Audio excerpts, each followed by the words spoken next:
The plane that crashed last night just outside of Pittsburgh is now known to have been the private jet of the Roottree Corporation. Local aviation authorities have speculated, based on the pilot's final communication, that the winter storm and heavy winds played a significant role in the crash. On board were multiple family members, including corporate president Carl Roottree and his daughters, the Roottrees sisters, best known for their fashion lines and modeling careers. There were no survivors. Again, for those of you just joining us, the Roottrees are dead.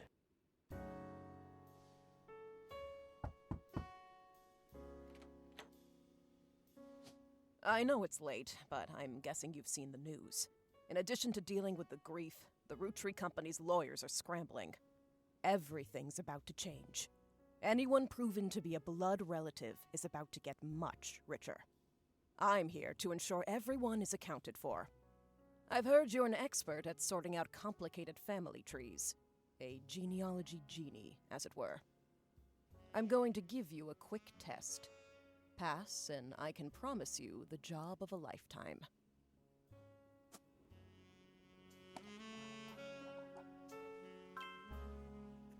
Okay, hi, hello, welcome to the Roottrees are dead. Where am I? I feel like this is a little bit loud. Complete the family tree of the Roottrees sisters. Well, I feel like whoever that person was who came to the door, I feel like they might be a Roottrie or something. Let's see. Let's lower this. I don't want it to be too loud. Okay, maybe that's good. Okay, so siblings are in birth order. Examine any evidence. Search the where did I go? Oh, search the internet for clues. Fill in names, occupations, and photos. So we have this photo. The person who hired you gave you this photo with a note attached. This was taken during the shoot for the Roottree Sisters Got Milk ad. I tracked down a test photo from before they painted the fake mustaches on, which I thought would be more appropriate considering the circumstances that they're dead. The ad's copy reads, "You might recognize our faces from the magazine you're reading, or you might recognize our name from the candy bar you're eating. Being a Roottrie is a full-time job, but so is growing up. That's why the calcium found in milk is so important. Plus, you can't make chocolate without it." Okay. Are they triplets? They keep like saying Roottree sisters, which yeah, they could be like just different ages, but I feel like whenever you talk about 3 siblings like that, they're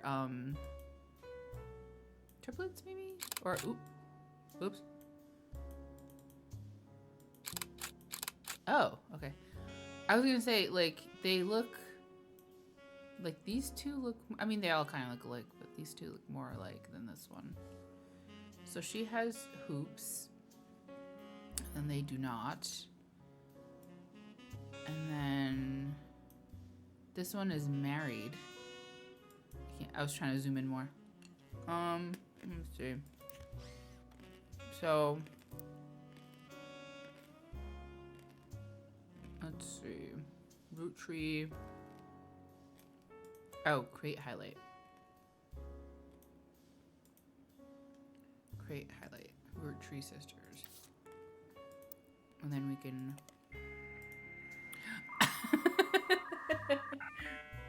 That's fantastic.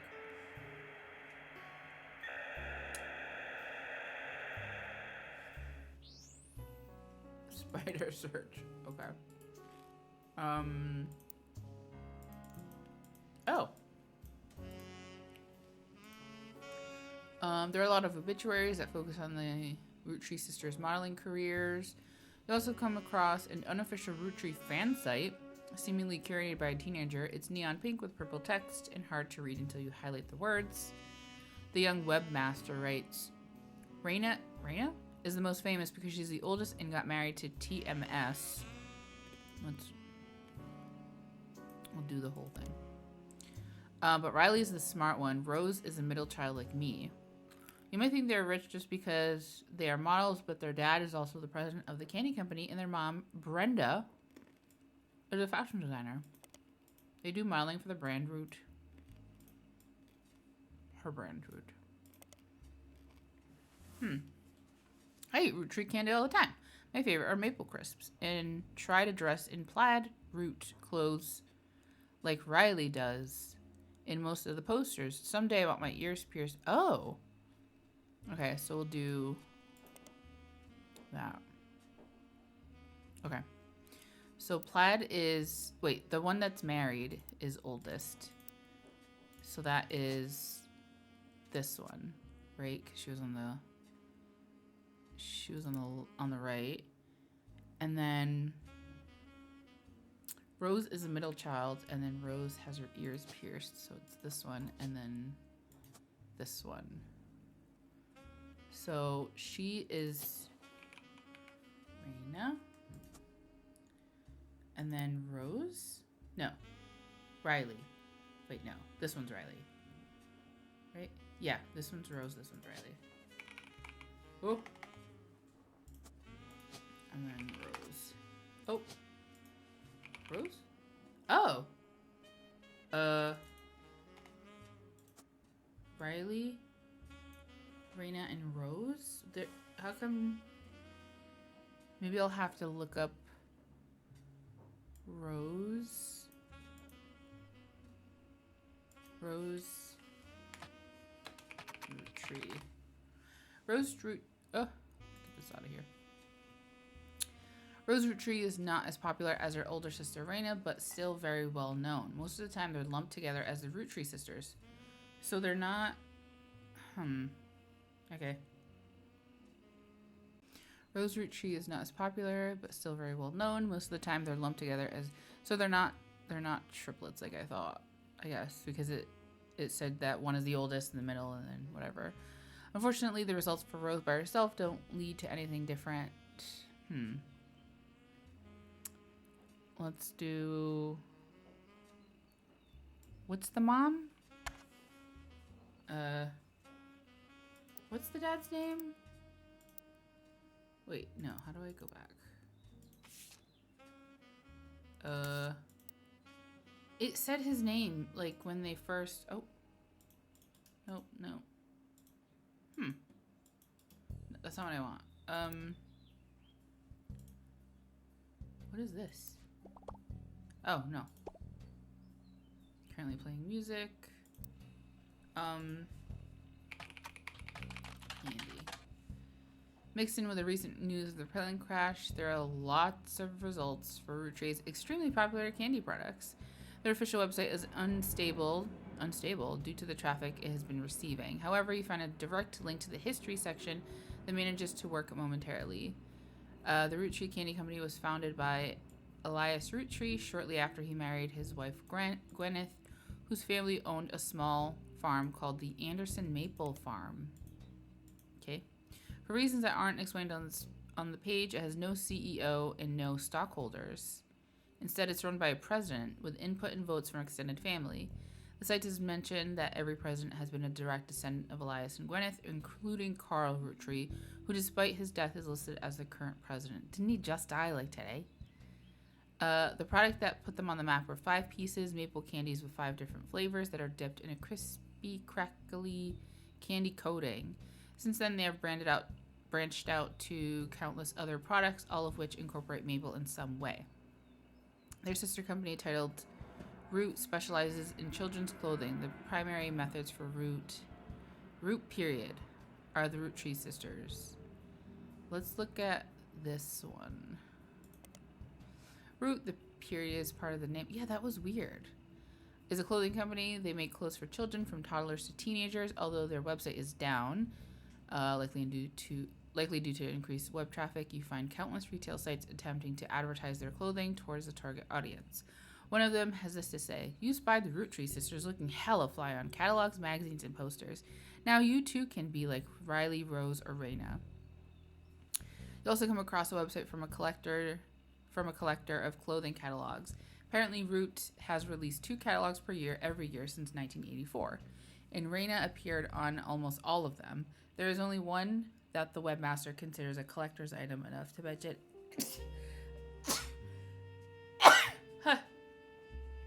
It seems that Brenda Roottree, the Roottree sisters' mother and Root's head designer, appeared on one cover holding her daughter Rose in 1985.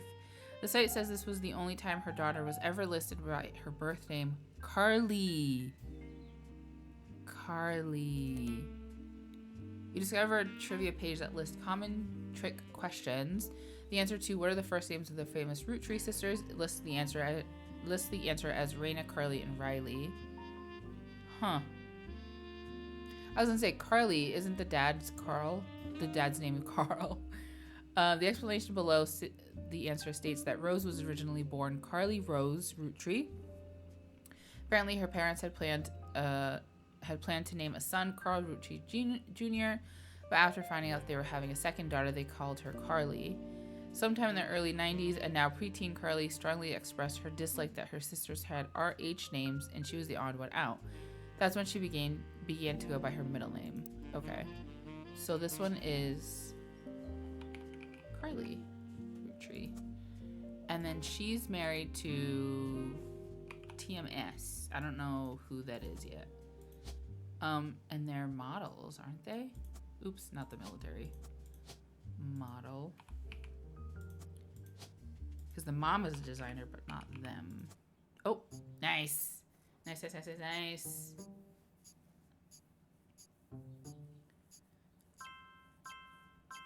Fantastic. None. Booyah. Sorry to test you, but I had to be sure you could use the internet. Some Thank folks you. refuse to get with the times. Safe to say, you're hired. She said, damn, you can use the internet? The Wow. reward for untangling the family tree is substantial. Life-changing, even. I bet. But here's the catch. The Roottrees go way, way back. The family tree's a bit daunting. Most people freak out the first time they see the whole thing. But I'm sure you'll be fine. Okay. The man who started it was particular about whom he considered family. For your purposes, you only need his direct blood relatives. Okay. Anyone related only by marriage is optional, but filling them in can lead to useful discoveries. Lastly, you now have access to some unique websites, plus a list of notable Roottrees. Okay. Notable people are easy to find via your search engine, and marked with stars on the family tree. Okay. I'm off for now. Carl Roottree had a lot in his office. I'll look for anything useful. I'll return once you identify 6 more blood relatives. How can you go to the office? So this is either like a personal assistant or secretary, or she's a Roottree. She's like Carl's sister or something. Okay, so let's... Oh.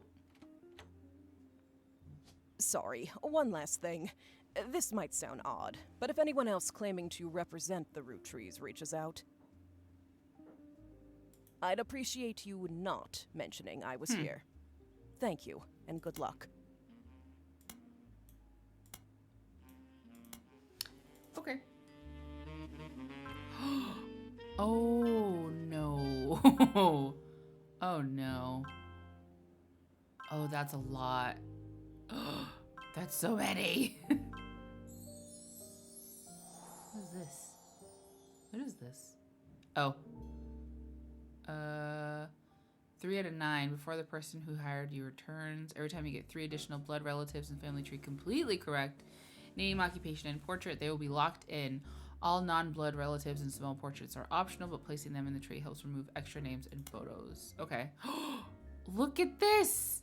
No. Okay. Alright, so we know the dad is Carl. And he is a president.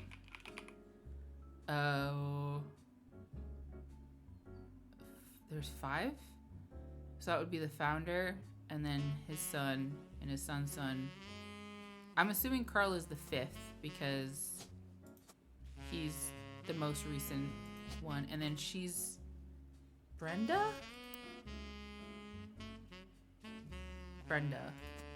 Oh, Brenda. I guess Brenda White. Should I look up Brenda White? Oh, you stumbled across an auction for a black and blue dress that's a Brenda White original.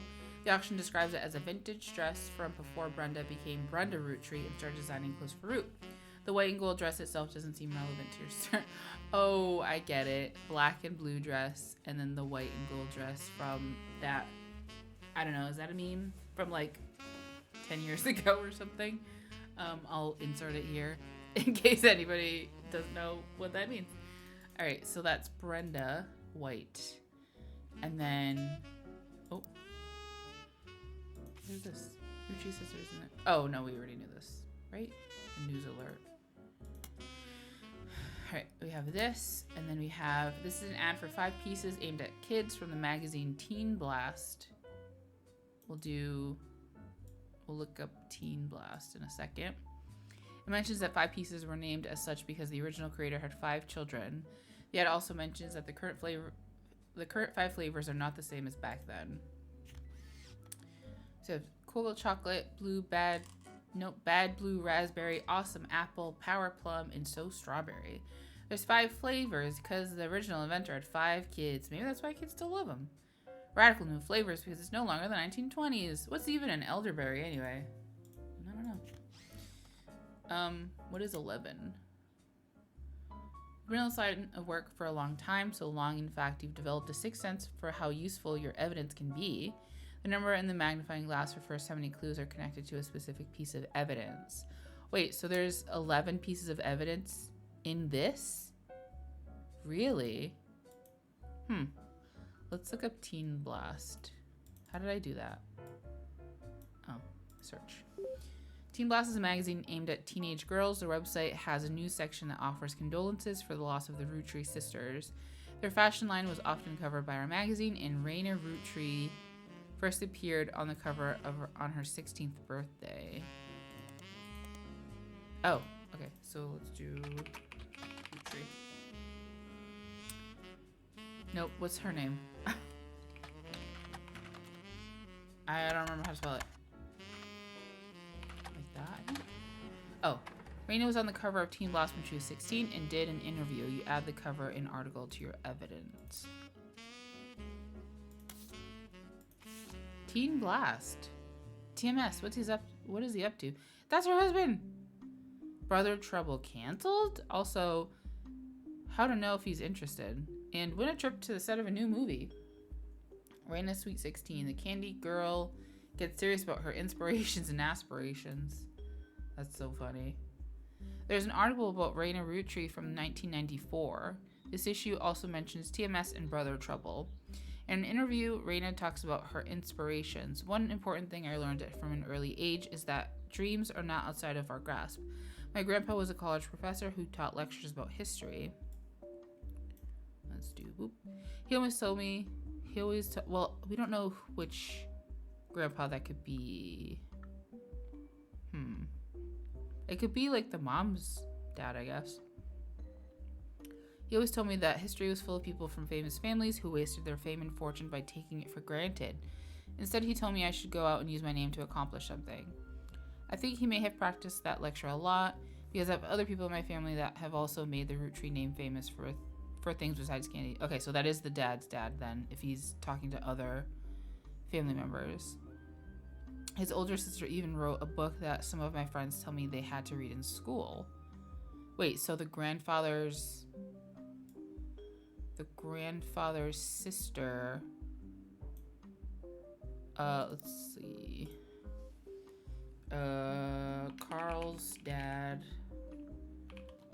sister, aunt, was an author. Okay. I took his advice and now I work with my mom designing clothes. I help decide what colors and patterns I want to model, and then she designs the clothes with a team of amazing men and women. Although my grandpa passed away earlier this year. Okay, so grandpa in 1984. And grandma's name is Laura. Grim and Laura tells me that he was really proud of what we've managed to accomplish. Okay. It doesn't tell me his name though. Alright, let's look up Laura. Right here. Laura Roottree. Just kidding. Carl Roottree.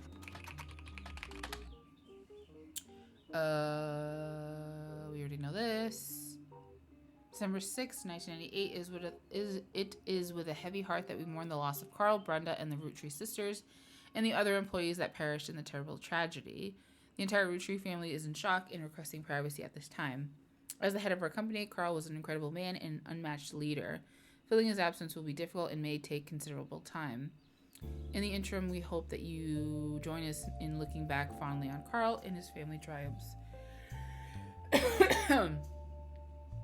They go on to list some of his accomplishments. One of them seems relevant. Like his great-grandfather before him, Carl earned the highly prestigious Watchman of the Year title. Let's look that up. Business Watch magazine is a magazine focused on companies, CEOs, and the economy.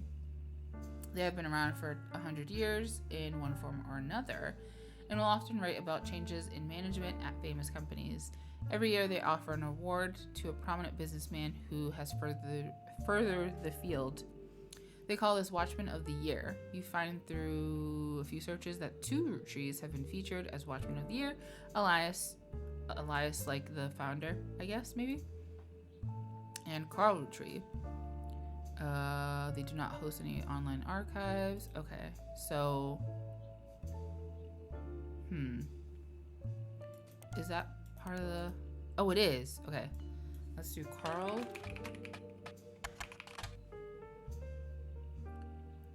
I spelled it wrong. Double T. Ah, no. Carl Roottree was voted Watchman of the Year in 1987 for his work with Root. The cover and the summary of the article has been added to your evidence. And then we'll do Elias.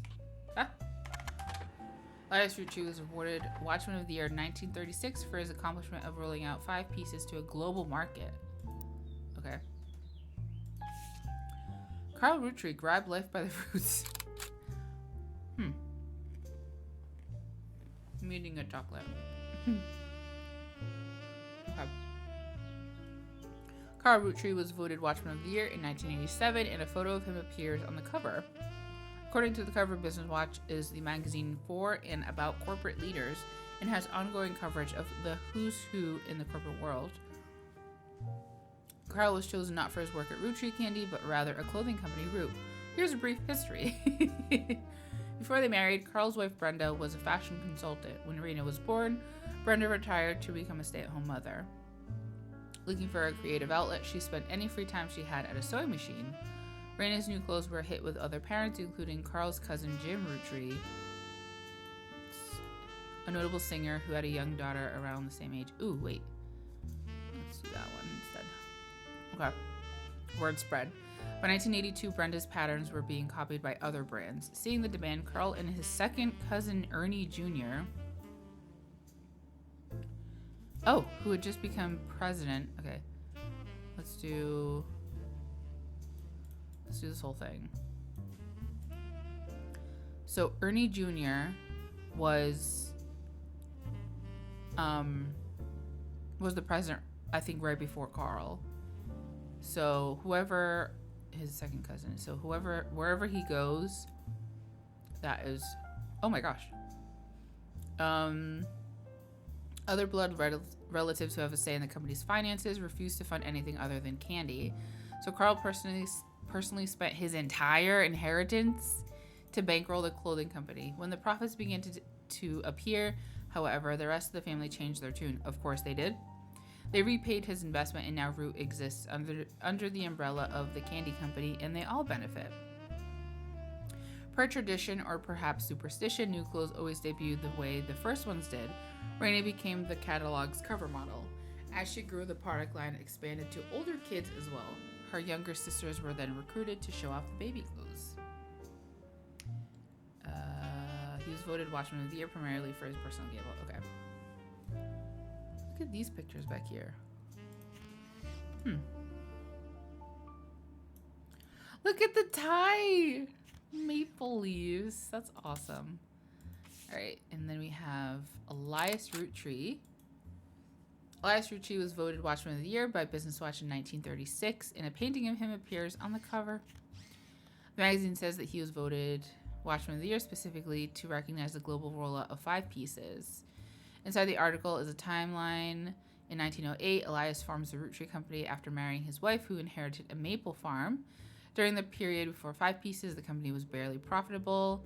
1909, Elias has a daughter. Okay, so the daughter is the oldest. First of 5 children. Okay. So, let's see. Elias, 5 kids. Eldest is a daughter. 4 more follow, leading to 1922. Elias invents 5 pieces. Each of the 5 flavors is chosen based on the initials of his 5 children. Okay, so 5 pieces named after each child. 5 pieces are sold in some Pittsburgh markets. A new recipe and flavor is finalized, and the candies begin nationwide distribution in department stores and other shops everywhere. The Roottree Company purchases every available maple farm. What? Damn. 1935, with the help of his son. Okay, so his son, Elias. Well, obviously that's his son. Elias's. Let me split it up. Okay, Elias's son, Elias Roottree Jr.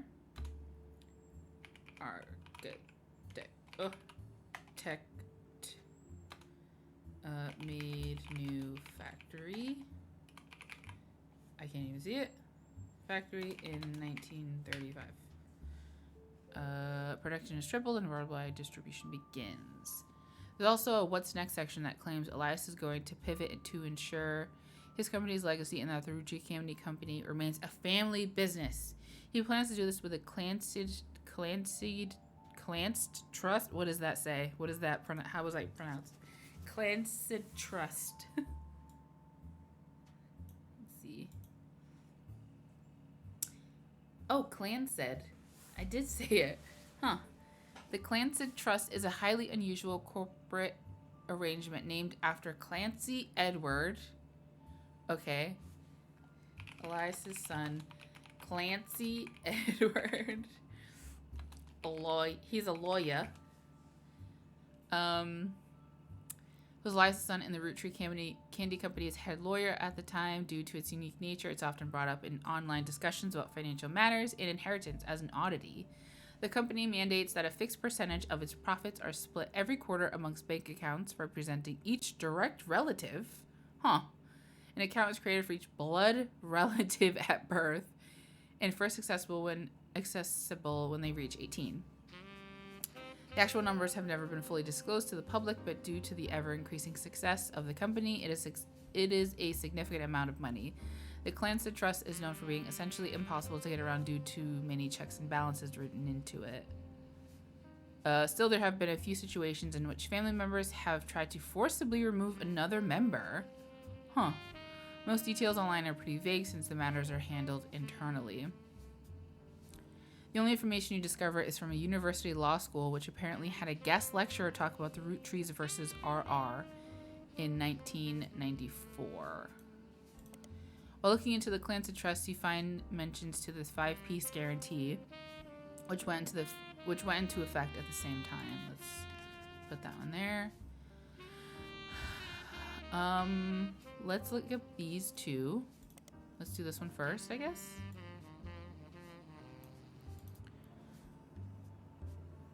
You find very few details about this particular incident with regards to the Clanced Trust. A student that attended the lecture wrote about it on a legal oddities website. From what you can tell, RR attempted unsuccessfully to remove a fellow family member from the trust. It was said that RR attempted 2 arguments. First, the person in question was born out of wedlock, and second, they committed a significant crime against a fellow family member. What if that's that lady who was at the door? Still, due to the ironclad wording of the Clansett Trust, it was impossible to remove any direct descendant of Elias Rootree without completely dissolving the trust. There's no additional information online. And then we'll do the 5-piece guarantee. The 5-piece guarantee, in combination with the Clansett Trust, was Elias Rootree's attempt to ensure that the Roottree Candy Company would remain a family business for eternity. In isolation, it is somewhat baffling. The yearly salary, this like saxophone is so loud in my ear. Let's bring that down a bunch. The yearly salary of Roottree's president is always locked to the price of a single pack of 5 pieces. When the 5-piece guarantee went into effect, this was 25 cents a year. Now it's closer to $4. Combined with the Clansett Trust, however, it makes a bit more sense. Elias wanted to ensure that only his direct relatives could afford to be president. Oh, that kind of does make sense. And he knew that because their passive income was tied to the profits of the company, they would have a vested interest in keeping the company as profitable and successful as possible. Whether or not this was a smart or successful decision is widely debated both online and in person by economics enthusiasts of all levels of expertise. Okay, so let's see. So that's Carl, and then Carl's dad. No, Carl's grandfather. Who was the lawyer? Let's see.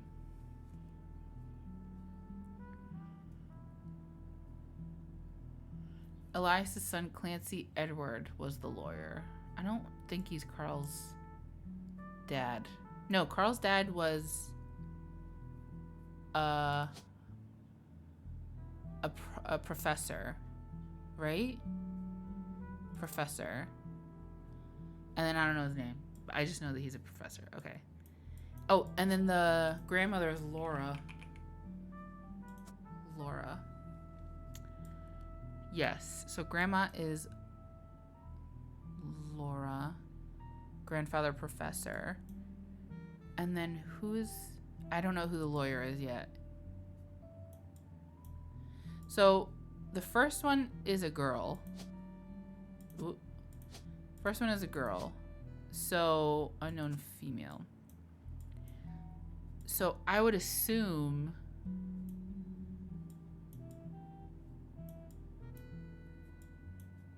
whoever the first son is would be Elias Jr.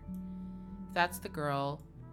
This is Elias Jr. or this is Elias Jr. Because they could have had 2 daughters and then a son, or a daughter and then son. So I'll do Elias. Wait, whoa. What? There's 4? Well, he's the original. Okay. So I'll do Elias here. And then he was the architect. Okay. And then I don't know who Clancy is. Let's see. Oh, we can do Elias here. And then he was not the president. I mean, not the CEO. President. And then Gwyneth Anderson is also president? Maybe? Let's look him up. Let's look up these guys. Gwyneth Anderson. I don't know how to spell Gwyneth. How do you spell? Is that it? Okay. Found some information on a website for First Anderson Maple Farm. There are a few pictures, including a famous picture of Elias and Gwyneth. Before marrying Elias, Gwyneth Rootree was Gwyneth Anderson. She had no brothers, so as the oldest sister, she was to inherit the Anderson Maple Farm, so long as she married. Before Elias took over, the family produced only syrup. It was supposedly Elias's idea to create candy instead. Their success was not immediate, but they decided to combine the maple with other flavors. This led to 5 pieces, which are still found in stores to this day. Although the Roottree Candy Company expanded well beyond their original farm, it has been preserved as a tourist attraction. According to their website, there are still daily demonstrations and educational tours that shows off many of the turn-of-the-century appliances that Gwyneth would have used as a housewife. Oh.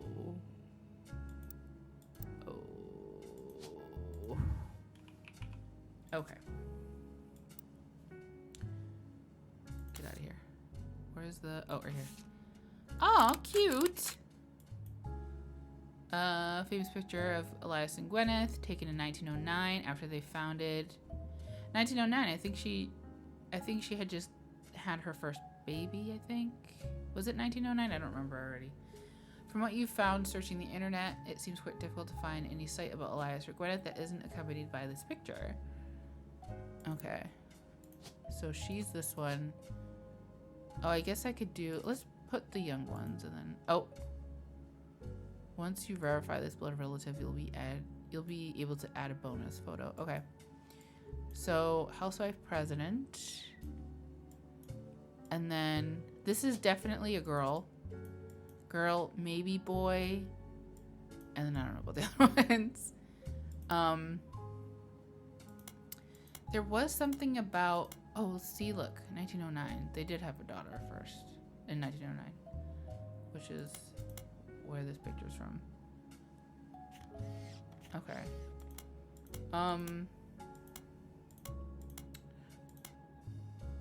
Let's see.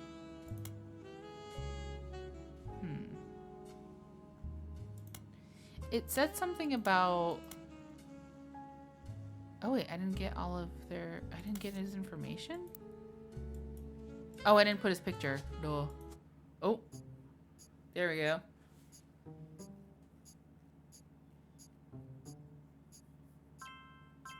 Nice. Nice. Nice.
Okay. Hi, I'm back. I just discovered that my audio messed up and I think I lost like 15 minutes worth of stuff. I don't remember or I don't know where the cutoff was, but a little refresher. Gwen is here. She's an actress. Her mom is the Roottree. Carl's cousin right here is James Roottree, which is this guy. Oh, yeah, this guy. I should probably put his face. His wife is Diamond LaRoe, and he's a musician? Question mark? Musician. And then she has this face. So we know that one. We know that one. These are locked in as well. Laura's locked in. These people are locked in. We found Ron Roottree, Robbie Roottree, which I think is the RR that was in this lawsuit. They are, I don't know who they are yet, but one is a director. This guy's a director. This one is the screenwriter. He did the direction for Thomas Sheridan's show from the 80s, which popped up this lady, which was this one, Penelope. She popped up with 2 kids, so I'm going to go ahead and assume that these are Roottree kids. Maybe she's married to a Roottree. I'm not sure why she's here yet. I don't know where she goes. And then we found Jim and Diamonds. This is so loud. This is so loud. We found their this, and I don't know where I left off, to be honest. So, whatever, it's fine. Only the great grandson. Not, he's a grandson who's great. He's a great grandson. Last retreat can make disco this sweet. Peter Jankowitz. What is that? I can't really read it. From MMM. What is MMM? Let's look up this guy. Music critic. Oh, Modern Music Monthly. Let's look up that. Magazine from the 40s to the 80s. It went out of business due to high competition. Is that periodical? Okay, let's look up Jim Roottree. Review and interview from 1979. Reluctant hitmaker Jim goes into his first band. Wait, what? His first band? I'm also munching on some Cheez-Its, so if you hear me crunching, that's what I'm doing. Okay. Until a few years ago, Diamond and I were in CJJD with my cousin and his ex. Okay, hold on. No, this one. Okay, so if it's Jim Roottree, it would have to be this one. This is his cousin. Cousin and his ex. Okay. Where is it? Clark never knew his dad, so our grandpop insisted he spent time with my dad and me. Okay, so this one would be Clark.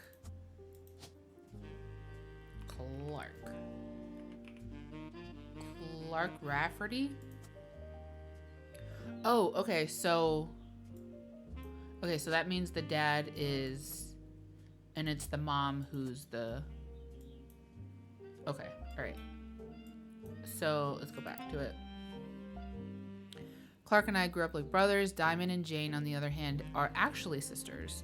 So the 4 of us had a sort of cutesy family band thing going on, not our finest hour.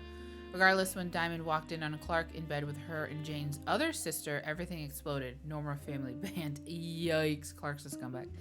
The only thing Clark and I had in common was music, but even then, we never agreed on what it should be. He was always more interested in catchy tunes, something you hum a week later. I've been told Roland is like that, but that wasn't my goal. When he called me up and said he liked it, I took it as a sign and I was going in the wrong direction musically. That made him laugh, but I'm trying to make art. I don't mind saying any of this because he'd agree. For most of the decade, he was a mess, but he's a lot happier now. He started Raffertoons. And he's a much better jingle writer than songwriter. One of the benefits of our famous family is a massive company willing to be a client.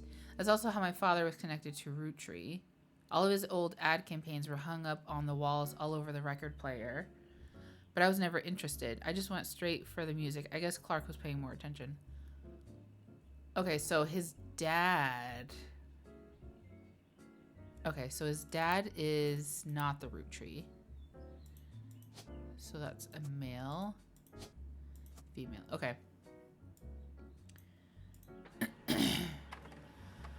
Raffertoons. A website about Raffertoons. Clark Rafferty LaRose advertising firm. On it, there's an about page where you find a picture labeled the inspiration for the famous Super Bowl ad campaign.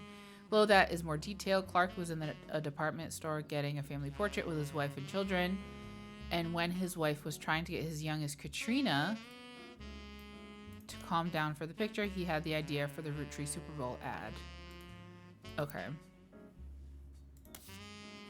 Okay.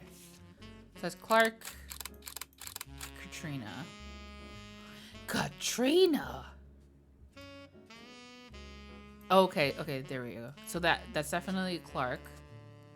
Clark is an ad for... Oh! Nice! Nice. I'm gonna eat more Cheez-Its. Nice. Mm-hmm. Whoa. Whoa! Oh, yeah. Oh, she's back. You're on a roll. I'll try to keep that momentum going. Carl's office was a mess, thanks to some burst pipes.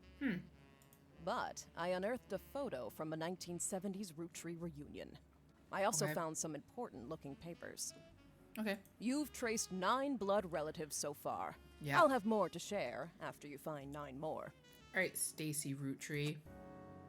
Whatever your name is. Okay, wait, hold on. I still want to, like, do Clark's thing.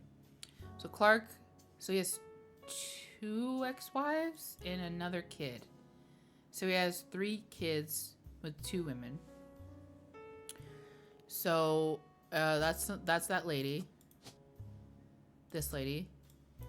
And then this one. And then this one. And that is Katrina. And she is a baby. She's not a baby. I don't know. And then let's do, I guess, deductive reasoning. Rafferty.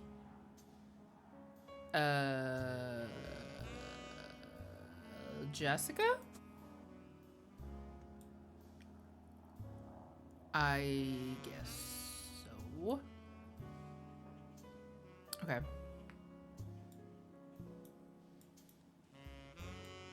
Where did she would have to be LaRoe, right? Maybe that's Jane. Maybe that is Jane. Let's look up Jane. Jane LaRoe. Whoa. What? Jane Del Vecchio. DJ Polly Del Vecchio is listed on a talent for hire site as a wedding singer. Way down in the credential section of her biography, it mentioned she got her start as a young girl when she was Jane LaRoe of the Lucky LaRose. It also mentions to only contact her agent in the event that you actually wish to hire her. All inquiries about her past or her sister would be ignored. What? Jane Del Vecchio. Huh. So... Oh, wait. No. So, okay, so that's not her. Because this is her married name. And then Jane LaRoe is her what is it when it's you're not married? I don't think that's her. Okay. Wait, but okay, hold on. But it has to be because they have Leroux in their name. Right? This has to be her. This has to be her. Because that's Diamond Leroux. Let's look up Diamond. Where is she? Diamond.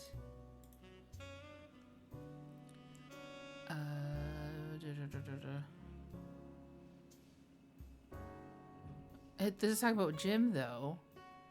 The band never had a hit, but it has its fans who refer to themselves as Diamond Dazzlers. Diamond's Dazzlers. I want to see her, though. Diamond's Dazzlers is the name. Oh, it just printed something. Is the name of the official fan club for Gem and Diamond. You find a forum called Cool Things You Got in the Mail on a random forum about video games. One reply mentions that Jim and Diamond still send out a Christmas card every year to Diamond's Dazzlers. It's accompanied by some pictures as well as some history about the fan club. Apparently, even though it's no longer available to join, Jim and Diamond still honor it themselves personally.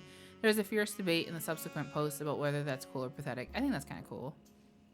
Amongst the pictures of Christmas cards from over the years, only one is relevant. The card from 1996 includes pictures of Jim and Diamond's young son Wolf,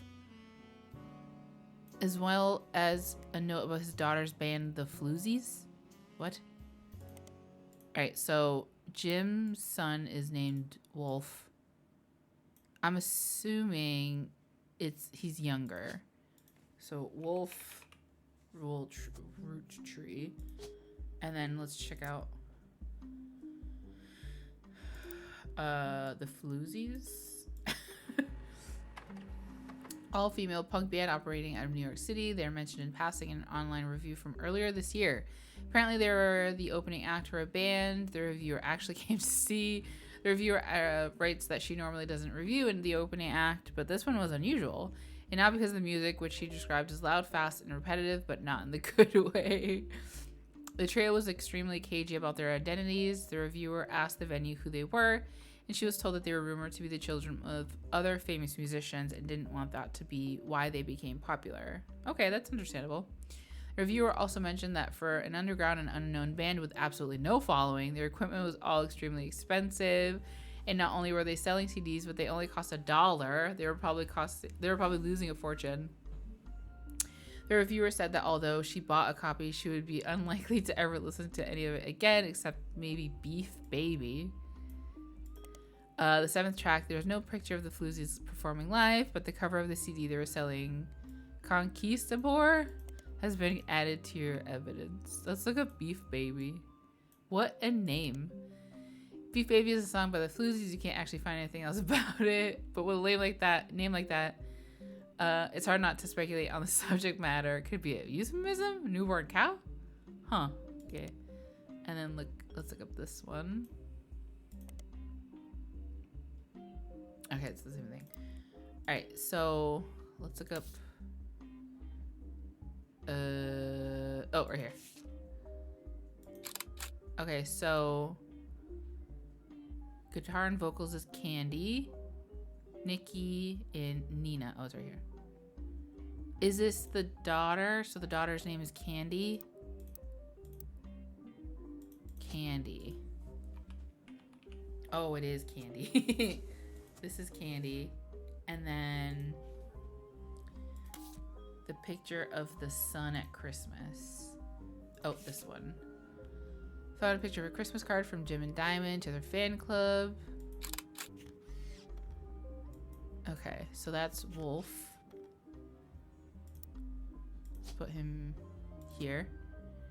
And then he is a baby. There's no like kid.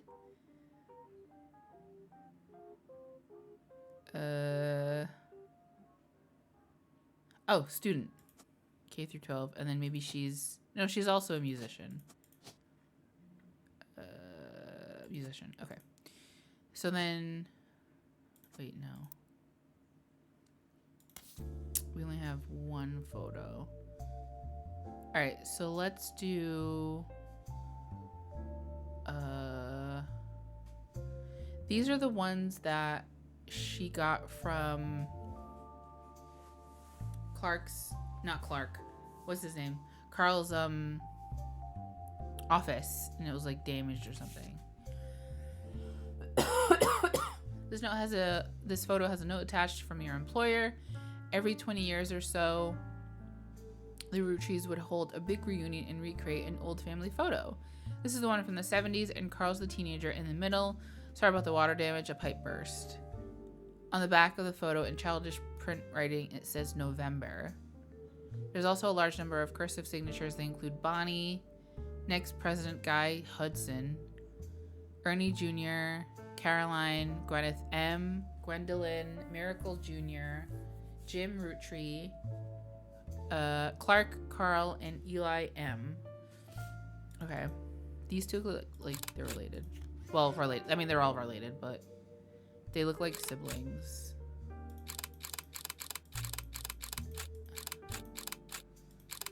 Okay. Oh, Eli. Oh, this is Carl. Let's put Carl. Looks literally just like him. What?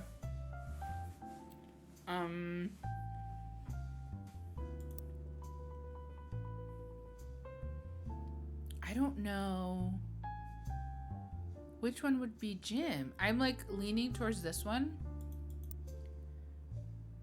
Right? This one? Maybe?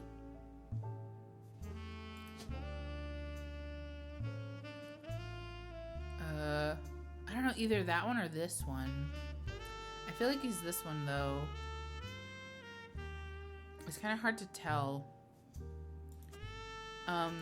Okay, so, and then there's a kid. I don't know why, but the way, specifically these two, their faces, like the coloring of their faces and like the sizes of their heads, it kind of reminds me of the show Angela Anaconda, and that's all I'll say about that. Okay. To Carl and Brenda, I'm sorry that you were unable to attend the funeral. It's traditional to have it as soon as possible, and Ernie, more than anyone else on earth, knew how busy your job could be. I've enclosed a Shiva candle identical to ours if you'd like to pay your respects, although it's not expected for those outside the faith to do so. Okay, so they're Jewish, but Carl and Brenda are not. So maybe they're not. Maybe they're like second cousins or something. Ernie was a man full of love, not only for his family, but for his family's legacy. He had an immense amount of pride for the work you three did together, as well as how Carl has carried on for him after taking over. As for myself, it's impossible to express my gratitude enough for rescuing us from the panic and burden of his endless bills. Though we caught it too late for him to get on the donor list, the company took care of us beyond our wildest expectations. It went unsaid at the time, but Ernie and I knew it had to have been Carl that convinced the trust, and that it was no coincidence that it happened shortly after your visit, Brenda. Up until the end, Ernie and I had to stay strong, especially for Nicole's sake. So, Nicole, we could have never done that without the two of you fighting for us. Much love, Debbie. So, Debbie, okay. Debbie and, okay, Ernie. Wait, is that Ernie Jr.? I think? Or I'm going to assume Ernie Jr. Wife, Debbie, daughter, Nicole. Okay. I don't know where to put them yet, though. And then we have, here's a bonus one. I pulled the water damage picture of the free spirits out of the frame. This fell out too. Written on the back of the photo is, couldn't make the reunion, wishing you well from Paris, Gwen and the boys. Oh, wait. I don't know if this part got cut off from when my audio was all weird and I had to skip it. Ron Roottree, I think. Yeah, they were Roottrees. Ron and Robbie, whatever their names are. They, where am I? They're from Paris. Well, they live in Paris or something.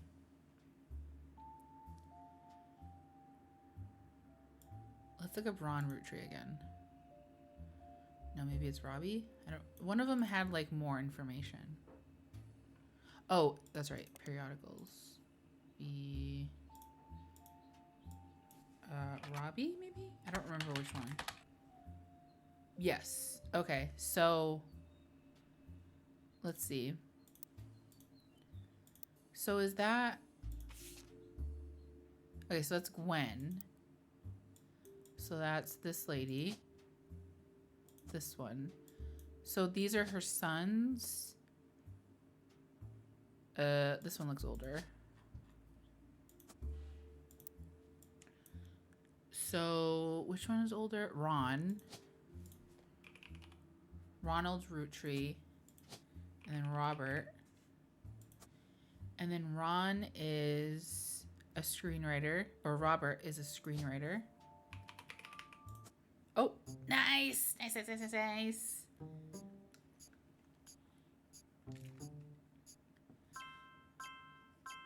Nice.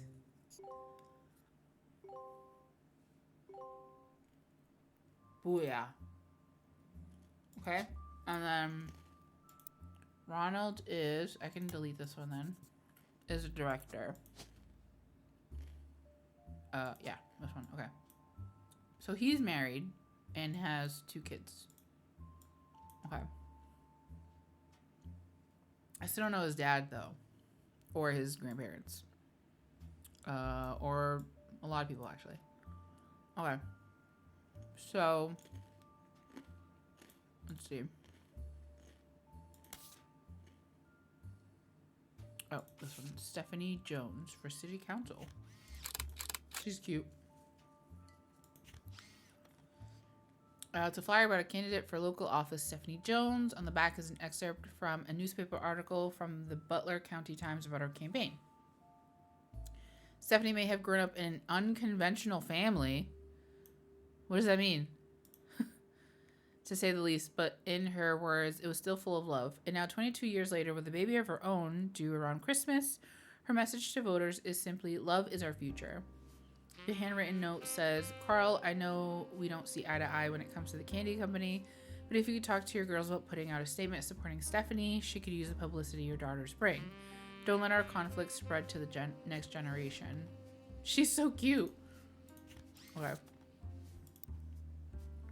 Let's see. Unconventional family. So if, okay, so whoever wrote that is maybe they're Stephanie's mom or dad. So that would be Carl's generation, I would assume. And then Stephanie would be one of these. What is this? Guardian, adoption, or otherwise. Ooh, maybe it's this one. We'll put her there. Let's see, Stephanie. What was it? Jones? Maybe that's her husband. Stephanie Jones. Let's look up Stephanie Jones.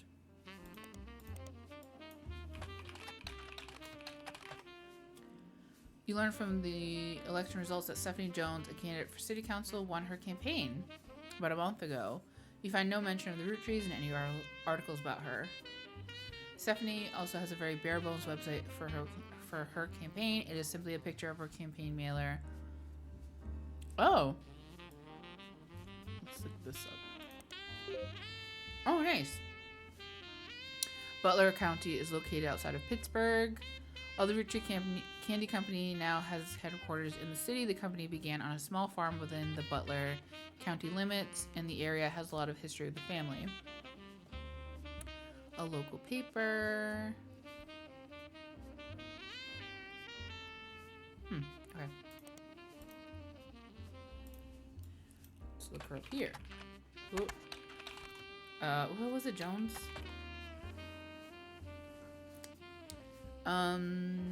Stephanie Jones, born Stephanie Landon.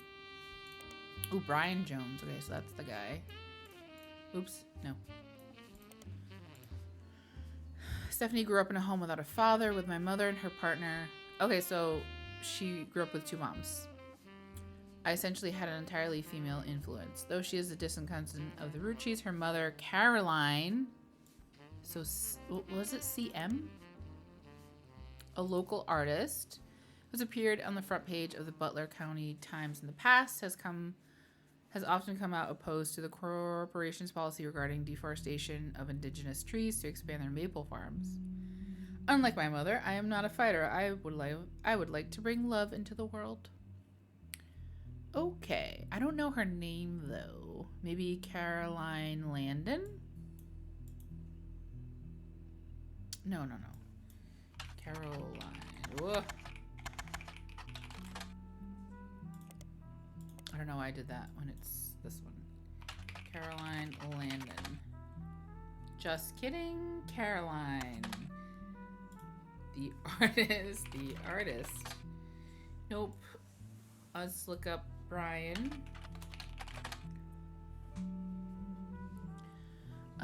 As well as a small article from '95 about Jones Graphic and Print. The article is a piece about Brian Jones taking over his father's print company. I've been in and out of that shop my whole life. My father taught me everything there is to know when it comes to getting the job done right and getting it done quick. We've been a printing staple of Butler County for years. But still, whether you're a new client or one of our regulars, nothing will change. Come on down for the best prices on bulk printing anywhere in the state of Pennsylvania, or search for us online. I designed the website myself. Let's look up his website. Jones Graphic and Print. Where's the website, Brian? Stephanie Jones, Roottree, Butler County, Miracle Network. Should I look up all of these? All right, so we know this one. This one. Let's look up Miracle Network. Tour flyers. You find a website for the Miracle Network, a production company run by the Miracle Roottree estate. It's quite bare bones, but has the following blurb. Witness the testimonies of the Miracle's Roottree. Miracle Roottree arrived solely in his mother's life that the doctor swore he wouldn't survive his first year. His mother and father? Huh. So he's the youngest. Okay, so he's... Finally, we got somebody. Miracle... Oh my gosh, there's 3 of them. Okay. Miracle Roottree. He was younger than his brothers and sisters by over 14 years. Yikes. With a birth that late, the final child of his generation was nearly torn apart by countless health problems, but still, with the power of God on his side, he persevered. He triumphed over these complications and even regained his sight to spread the healing word of the Almighty. 23 years later, Miracle Roottree Jr. arrived and became the famous family's second vessel for the higher power. At 18, he unburdened himself from the Roottree name and took his father's testimony to a whole new level. Via the power of television, Miracle Jr. spread the gospel across the entirety of New England. He has since left the life of glamour and glitz behind to reach those places that need it most. Huh. Okay, so let's look up Roottree Jr. Oops, no. Just look it up. Oh, that's the same thing. Okay. Let's look up. I don't know what just popped up. This one has 11, though. Oh, wait. CM. So Caroline something. Oh, right here. Witness the power of the Lord in the summer '96, 3 Generations of Miracles tour. Featuring testimony from world-famous Miracle Jr. and a special appearance from Miracle Roottree in his 68th year on God's earth. Children, now welcome. Celebrate with your pastor Miracle III and his wife Nicole. Okay. Let's see. So... Wait. So it would be... Who is the one that has the star? Miracle Jr. Okay, so that's Miracle Jr. Which is this one. Let's see. And then this one. Miracle third. And then they're what are they?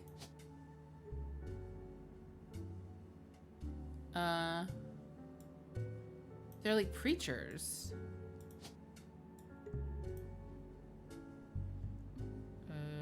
Preacher, and then this one's also a preacher. Yikes. Where is it? Did I pass it? I did. Oh! We got all of the miracles done. Nice. Oh, nice! Okay, so that's definitely Ron, and then the other one is Robbie. Yeah. Shouldn't Robbie have... Oh.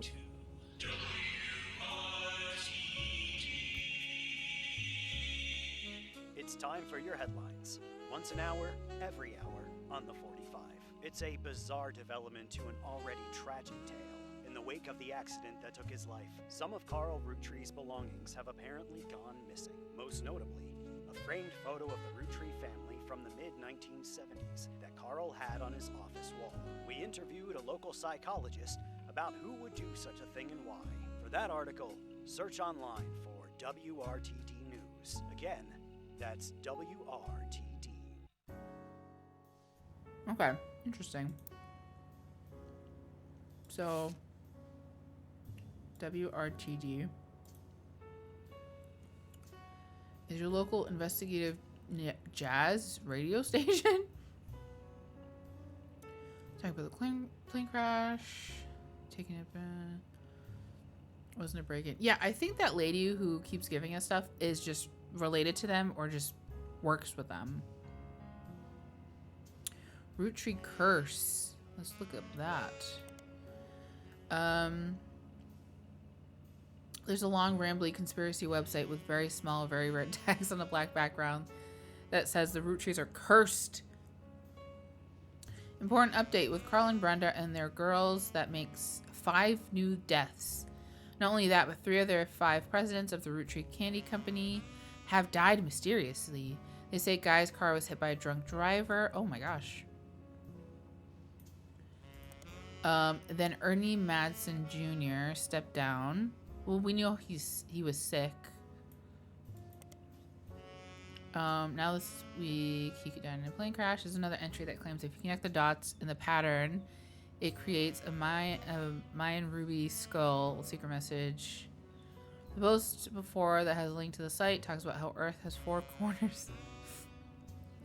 An entry from a few months ago claims that the owner of the site received an email from Chris Raff 75 asking him to take down the site with fake proof that Ernie Madsen actually had a heart condition and wasn't poisoned. The owner claims that although the proof looks quite credible, he knows that the proof was fake because he's an expert at creating fake evidence. The first entry is from 1996 and a blurry picture of the Roottree Candy Company factory, seemingly taken by the authors from behind a fence. It seems that Operation RT-29 is real. Huh. Let's look up that.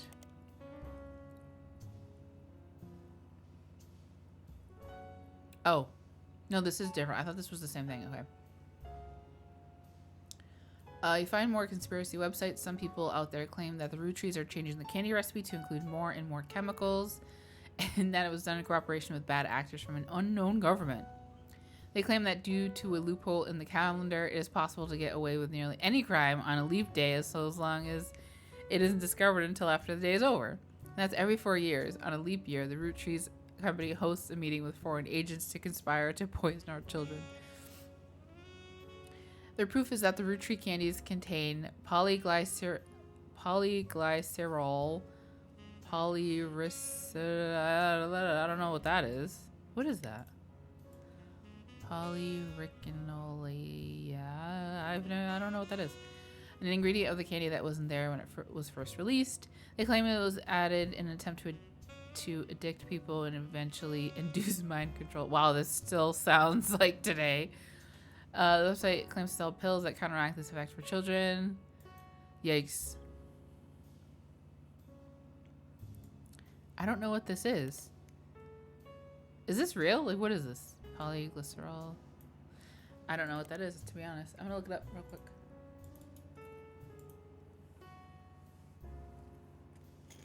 Oh. It's an emulsifier made from glycerol and fatty acids in chocolate. Okay. Interesting. They say Guy's car. Is that Guy Roottrie? Wait. In this picture, this one, next president Guy Hudson. Let's look up Guy Hudson. Fancy Flavors was an addition to the 5-piece product line for less than a year in 1979. It was Guy Hudson's first and historically most cited move as president of Roottree in an attempt to cater more towards what he thought the average person wanted.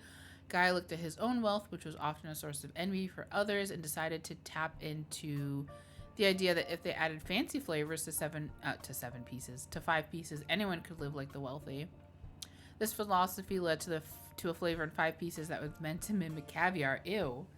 5 pieces sold less that year than it had any other year, except in some foreign markets. It was very quickly announced that caviar was meant to be a limited flavor. Okay, but I still don't know who this is. Let's look up on Business Watch. Guy Hudson. Oh. Wait, twin. Wait, twin. Wait. I said these look like twins. Well, siblings, but that makes sense. They look like twins. And they also look like they're from Angela Anaconda. Guy Hudson, along with his twin sister, are no strangers to the public when it comes to the Roottree snacks. They both appeared in the company's ads as children during the Boys and Girls Agree era. Guy is taking over the Roottree company at the end of the year. Who would have known that one of those 2 adorable redheads? Oh my god. Okay. Let's see. Guy credits his mother and father, Angie and Christopher, with providing his fiery due, arguing over everything but chocolate would grow up to take over the whole company. Guy's uncle and current president Zachariah has decided to take an early retirement to focus on traveling the world with his wife. Zach was quoted as saying, "Now that our daughters have started families of their own, Clara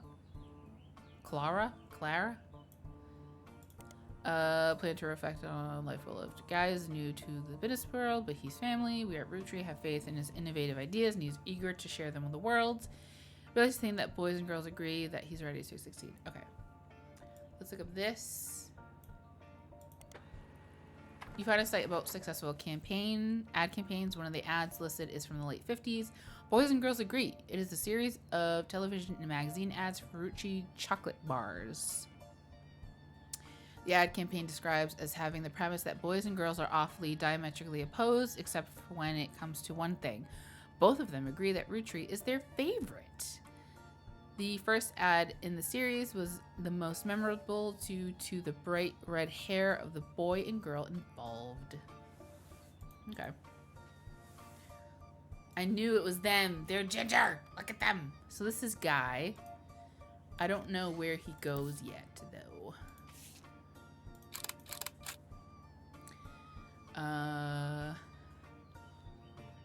Okay, but it doesn't tell me her name. I don't know her name yet. It would have to be something Hudson. Where's the picture? I don't think it said last names. It was just this one had a last name. Guy Hudson. So maybe this is Bonnie. So Bonnie and Guy, because they're twins. I don't know where they go yet. Okay, let's see. Let's see. All right, so we have one more. I'll look up this one and then I'll end the episode for today because I know this is going to take a long time. Let's look for Lauren Roottree. Author Lauren Roottree, a distant relative of the Roottrie sisters, is known for her book A Life Between Wars. According to a website about famous authors in the early 60s, Lauren released a few romance novels under her married name, Lauren Rafferty. Wait. Lauren Rafferty. Isn't that Clark's name? Yes. Okay, so that has to be her because I think that's the last star. Oh, I don't know her face. Lauren Roottree. And she's an author. Okay. To little fanfare, when her publisher learned she had been keeping diaries from her famous family, they insisted she release them under her original name, Lauren Roottree, to take advantage of her family's notoriety. Sheesh. The selection of diary entries released in 1965 as A Life Between Wars spans the untimely death of her husband in World War II to coping with the post-war world as a young widow and mother, as well as her perspectives on changing times and socialites all the way through the entry to Vietnam. While the content is not considered particularly relevant to modern audiences, it has found new life as an exercise in high school English classes to show an evolution in writing style and for a look into life in previous generations. After the success of her diaries, her publisher re-released her romance novels under the name Lauren Roottree. This included Romance in Court, which gained popularity. She followed the re-release up by writing 2 new sequels, creating what fans referred to as the Court Jester series. All right, let's look up. No picture popped up. Let's look up this. We'll look up her books. Oh, wait, no. We have to do... What was it? Lauren Roottree. A Life Between Wars, I think. Yes. Seems you hit the jackpot here. This is a book occasionally taught in schools. You have a hardcover edition for students that has full page, high quality... Whoa. Oh, no. There's a lot going on. Oh, this is her. Oh, she's cute. Let's put her right here.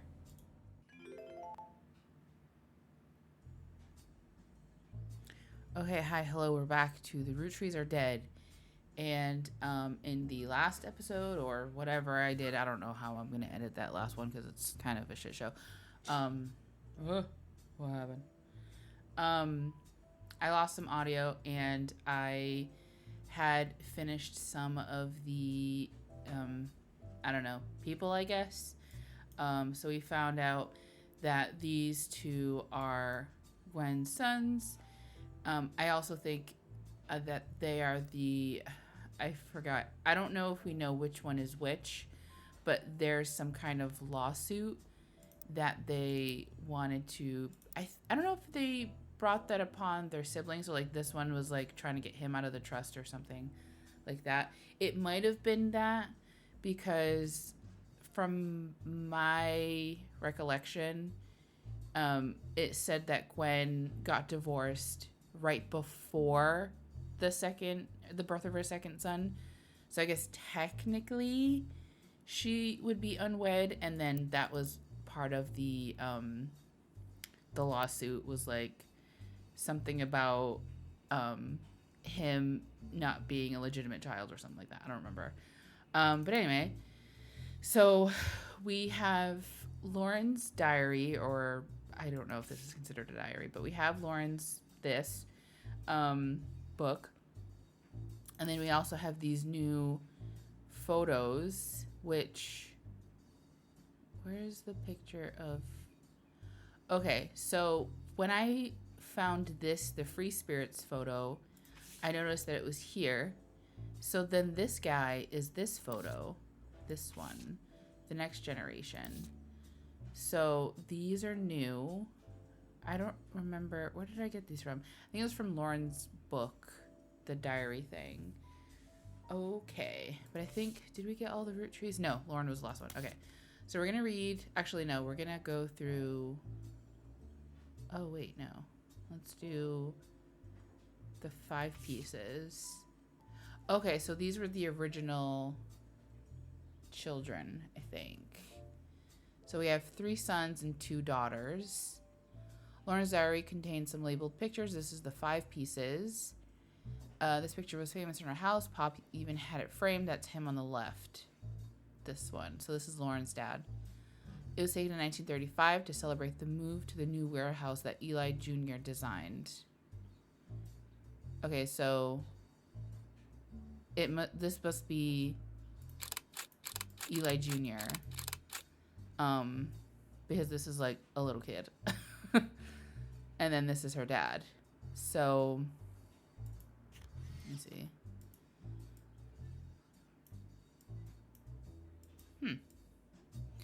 Okay. So Lauren's dad, Gwen's mom, maybe? She looks blonde. And then Eli Jr. And then this must be... Wait, who's that? This is Miracle. So I don't know who that is. Don't know her name. Eli Jr., Miracle. And then, I don't know. She's pretty though. Okay. Angie and I both wanted to be in the photos since Miracle was in it, and the 3 of us were all about the same age. So Lauren, Angie, and Miracle are around this age at the time of this picture. We were told only the 5 pieces, which really didn't go over well, to say the least. Eventually I suppose, to stop the tantrums, they posed us in front of the camera with Mr. Morden, who was there with Aunt Gwendolyn. I found out years later they never even took a second photo. Aunt Gwendolyn. It's this one or this one, obviously. We got all of them, right? Yeah, okay. So then we have them. This must not be Jim then, because it didn't do anything.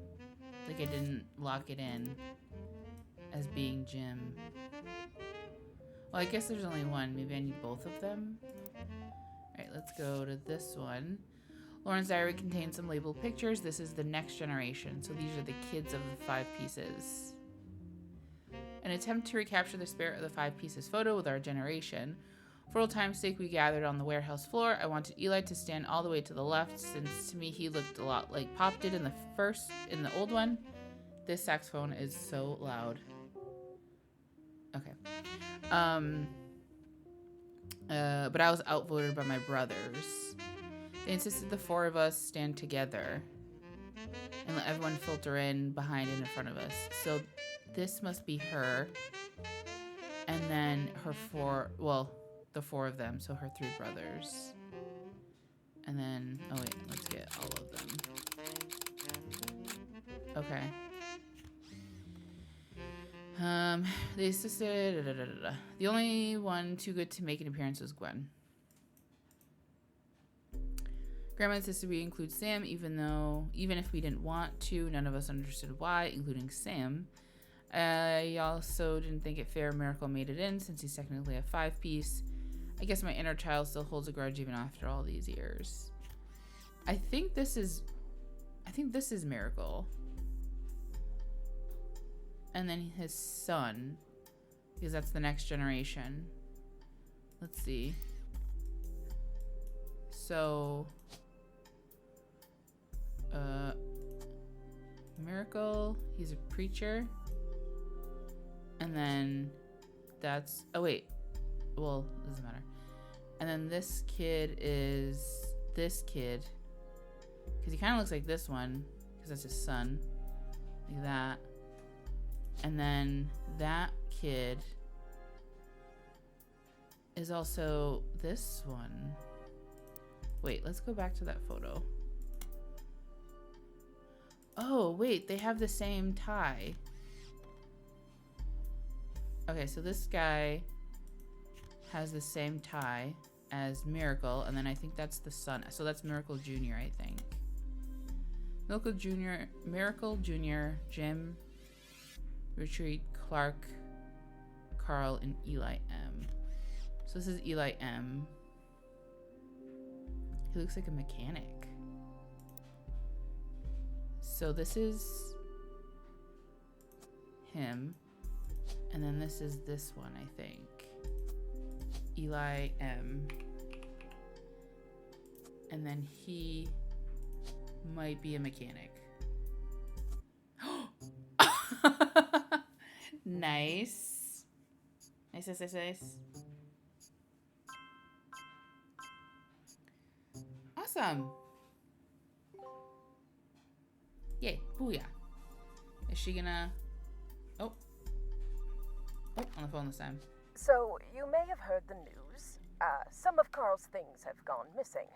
That includes the pictures and mail I brought you earlier. I promise I didn't steal it. Yeah, you didn't steal it because you're in on it. But I did borrow Yes. it. I'll return it once we're done. Let me deal with my family in the meantime. Yes. Oh, I guess that means I've officially confessed. Uh-huh. I'm a Roottrees. Yeah, I'm not even a little bit I surprised. assure you I have a reasonable explanation for the secrecy. I'm about to do something big the family doesn't approve of. Okay. If you could just wait a little bit longer, I'll tell you more. In person. 15? I'll return after 15 more blood relatives. Okay.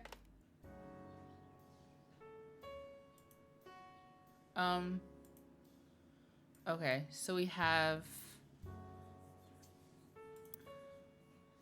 have to read through Lauren's diary.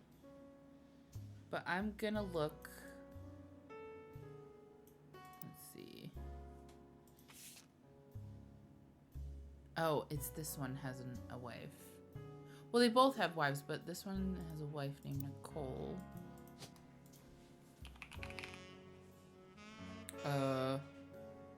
Nicole Smith. I don't know. Maybe. Let's just leave it at Nicole Smith. Okay. So then Elias M. Roottree. Let's look it up.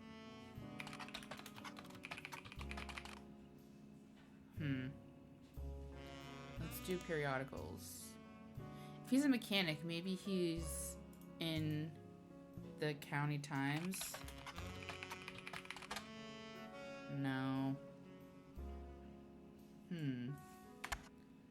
Mechanic.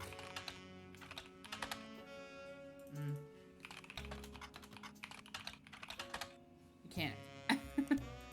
Elias M. Roottree. Mechanic. Man. Actually, hold on. If I remember correctly, what was that guy's... Oh my gosh. Okay.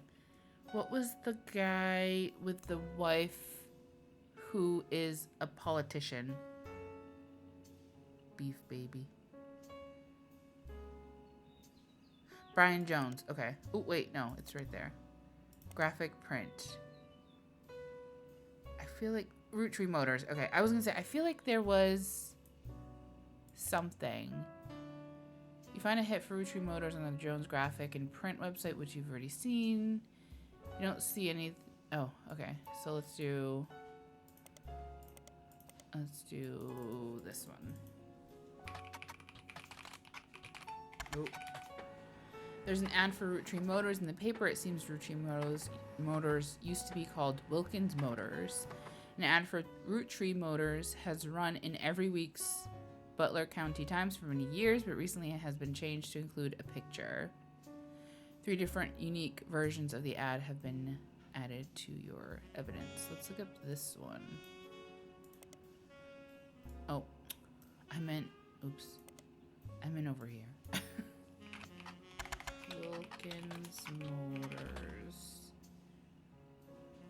Okay. Let's look up the ad that popped up. Oh. Let's see. Ad that ran from 74 to 77. Wilkins Motors, still the same family business, but has joined the Roottree family. We may have a new name, but we promise we're still the same business. All that's different is we joined a sweeter family. Funny noises, need new oil? Come on down, we'll fix her up. Okay. Oh, wait. Oh, okay. So this is 74. Wait, to 97. This is 77. Oh, I see. Okay. This is 74 to 77, and then 77 to 95. Your local family mechanic servicing the entire Pittsburgh area. And then Roottree Motors, your local family mechanics for 50 years. Funny noise, need new oil, come on down, we'll fix her up. Call the fixers at 555 fix her up. Says that Roottree Motors has been around for 50 years. And also that Tessa Roottree. Wait. Roottree Motor. Wait, is she... Maybe that's his daughter. Wait. Yeah, he has a kid. Tessa. And she's also a mechanic. Oops. I think. That's sweet. Okay. Let's look up Tessa. Tessa Roottree. Let's look up Tessa Roottree. No. Business Watch. No.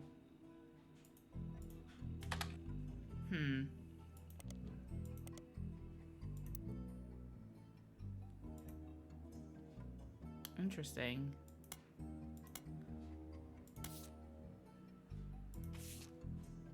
Okay. Now we can read Lauren's diary. Okay. The below are notes and observations you made while skimming through Lauren Roottree's diary, pages in A Life Between Wars. Lauren Roottree is on the notable Roottrees list in your evidence. She'll be marked on the chart with a star, which we already figured that one out, right? Right? Yeah, we did. She's right here. Okay.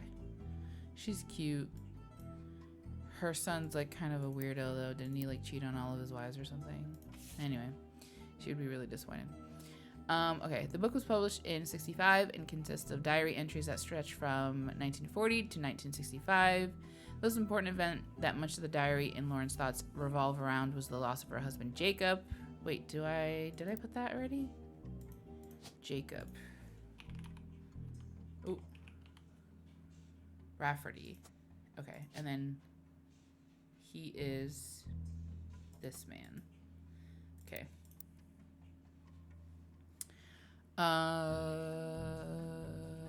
Jacob died in the final months of World War II while Lauren was pregnant. This left her to raise her son Clark alone. Lauren never remarried and only had one child. By skimming the pages of the diary, you glean the following information. She was the granddaughter of Elias and Gwyneth on her father's side. Oh wait, we did read this because that's how I got the Clancy Trust thing. Okay. So, complaints, 1953. This entry seems to focus specifically on one of Lauren's family members, Gwen, who is on the notable Roottree list. It seems everyone has something to complain about. Gwen, as an only child, complained of loneliness. I told her that being expected to watch after 3 younger brothers didn't feel like a blessing, but it fell on deaf ears. So she's the oldest, but I mean, it doesn't matter, but... So she's the oldest of 4, with the others being all sons. So that's interesting. During the summer where I went to stay with her and Aunt Margot, I hoped she would be the sister I never had and that I'd do the same for her. I even tried to dye my hair blonde to fit in with the two of them. What a mess. But she just complained. To her, I was the lucky cousin. Wait, hold on. Whoa. So, it was her mom. Okay, so she's this one. And then Margot. This one. And then, I don't know, her dad. I would assume she was also a housewife. Okay. Let's go back. Okay. Now she's off living the glamorous life while I'm stuck here with Clark. I must admit, seeing her everywhere contributes to my unhappiness. Aw, that kind of sucks. Her visage, but oh my god, I can't speak. It's not even that late. At me even now from my coffee table. She gets to be in Starlit. Is that a magazine? And tell tales of how she gallivants around around the world, kissing the likes of Harrison Lane and Wild Bill Williams. We looked up this guy already, I think. She's the first Roottree woman to be anything other than a housewife. Oh. So all of the women before them are housewives. Okay. If I were not a single mother, I can make my own... Oh, if I were not a single mother, could I make my own way in this world? But I'm off topic. A girl with all the luck in the world was jealous of me. And now, though I have been undoubtedly burdened by terrible tragedy, I am also lucky to be born into a family that can support me for eternity. I can raise a child without worry, unlike countless other widows. That's true. At least she realizes that and recognizes it. If any of them were to hear me complaining, they would rightfully scoff, just like I do at Gwen. That's true. Let's look at Starlit. Boop. Starlit was a magazine that started with the colorization of film and went until around 64. Generally, it was a tabloid with a focus on famous actors and actresses. It didn't go much into any other aspects of filmmaking or Hollywood news. So is that a periodical? Oh, it is. I didn't want to look up Tessa.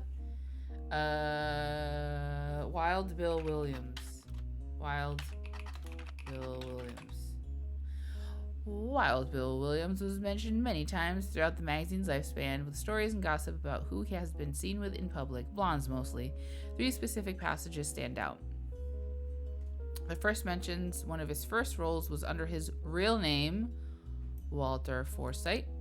The second is an interview, although he doesn't mention her by name, you determine from context he's talking about Gwen Roottree. An apology to all the ladies, I'm actually taken. Earlier this year, I did a friend a favor. He was directing a war movie and asked me to play a small part. Wouldn't you know it, that son of a bitch cut me from the picture. I'm just ribbing, it wasn't his fault. Apparently the studio didn't want to pay for a star of my caliber. I got the last laugh though. I met someone. She spent most of the film crying. She was playing a soldier's wife. But even through the tears, she was incredible. I know I tend to have a reputation, but this one's true love, and I only have eyes for her. Ironically, the third is a rumor about that his divorce from Gwen was due to multiple affairs, including one with another actress. An American reader on vacation in Paris claims to have overheard Wild Bill and Gwen arguing in public while she was holding a baby and visibly pregnant. Ugh. Not long after, Gwen announced she was divorcing Wild Bill and also that she was pregnant again, giving this rumor more credibility. Yikes. All right, let's look up this guy. Wait, hold on. Was there something else that I was going to look up? I don't remember. No, that was in the diary. Hold on. Oh, that was just him. Okay. Let's look up his name. You find some information on a website about old films that are not yet available. Listed Gal in the Gang, which was directed by Bruce Throckmorton. What is that? Wait, no. Wait, hold on. I know this meme. Wait. Oh my gosh, what is it? It was like wait, don't tell me. It was like a textbook, and it was like your cousin Throckmorton or whatever it is. Yeah, that's it. I'm gonna insert it if I can find it. It appears to be a low budget comedy, but there's no information. Is there not a picture of this man? Like anywhere? I want to see him. Let's do. What's his name? Walter Forsythe. I just want a copy. Oh, whatever. This one. Walter Forsythe. No. Did it give me a picture? No. Aw, lame. But at least we know that that's her husband, ex-husband. Walter. There we go. Oh, wait, that's not her. No, this one. Walter. This one. Okay, so Walter Forsythe was married to Gwen, who was an actor. They had 2 sons. He has a wife. She has a picture. He had 2 kids. Okay. We're doing pretty good. Oh, no. Let's just not look at that side. That side is bad. Okay. So if this... Okay. By deductive reasoning, if this is Margot, this has to be G, right? Where's the... No, that's not it. It talked about... Maybe I didn't look it up. There was something, and it talked about the names of the candy correlating to the names of the kids of the 5 pieces, but that these are not the original. Like these are new flavors. So let's maybe look at something. All right, so these are all set. I know that there was something, I can't remember. Was it The Watchmen? I do remember that there was a book that it was about candy that I don't think I looked up, but now I don't know the name of it.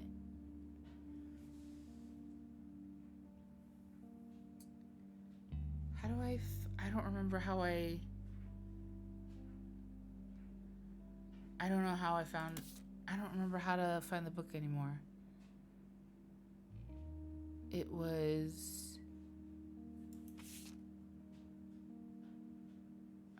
It was like way in the beginning.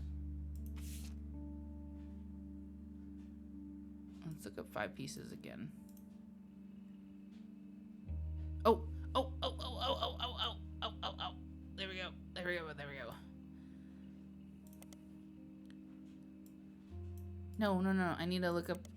What's his name? Shit, I don't remember it already. Ah! Okay. How did I find that again? I forgot. Oh. The Sweet History of Candy. Highlight. Okay. I'm panicked.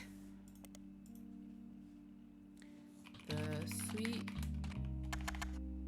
History of Candy, Volume 1. Oh, no, wait, 2. Well, no, let's do 1 as well. I guess we'll do both because that's the first one. Charles Lee. No, isn't it Charles Lee? What's his name? What is it? Oh, no, I put it upside down or backwards. The Sweet History of Candy. Volume 1. Charles Lee. Is that not his name? I swear that was his name.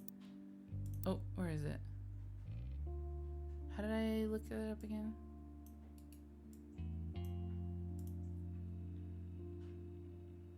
Charles Lee. Oh, volume. I need to write volume, maybe.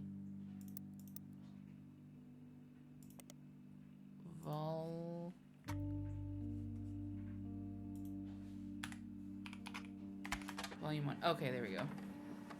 Ridiculous. Okay. This is a book about all things candy throughout history. It starts with historical accounts dating back to the ancient Egyptians and chronicles candy through the year 1924. It includes some print ads from companies you've heard of, including an extremely early newspaper ad for 5 pieces that Charles Lee included due to a major misprint. And we'll do 2. All Things Candy in the Modern World starts in 1925 and continues onward to chronicle the rise of mass production and global distribution. The book ends with a look into the future of candy as envisioned by experts in 1985. With the addition of hindsight, you can clearly see they got pretty much everything wrong. It includes some print ads. You find a newspaper ad for 5 pieces from the 1930s. Okay. It's a miracle. Modern candy for a modern society. Roottrees 5 pieces. Contains 5 different maple-infused flavors. The Roottrees are a proud family business. Okay, so G is for grape. E is for elderberry. CE is for cinnamon extract. M is for melon. And introducing M for miracle berry. So maybe that's when. No. Because when he started the company, when he started this, he had 5 kids already. I was say maybe he just had his 5th kid, but I don't think so. Wait, right? Right? Because it says introducing M for miracle berry. But when was Miracle born? Huh. So, where is he? I don't know how old they are, but it said that he was 14 years later. So, I don't know who's the youngest. I think it's her, because she's before him. So, they're 14 years apart. So, she's the oldest. She was born in 1909. It was taken in 1935. And then, hold on. I have to, like, write this down. This is, like, a lot. Hold on. So, 1935, Miracle is, like, a kid. He's, like, I don't know, like 6 years old or something? Hold on.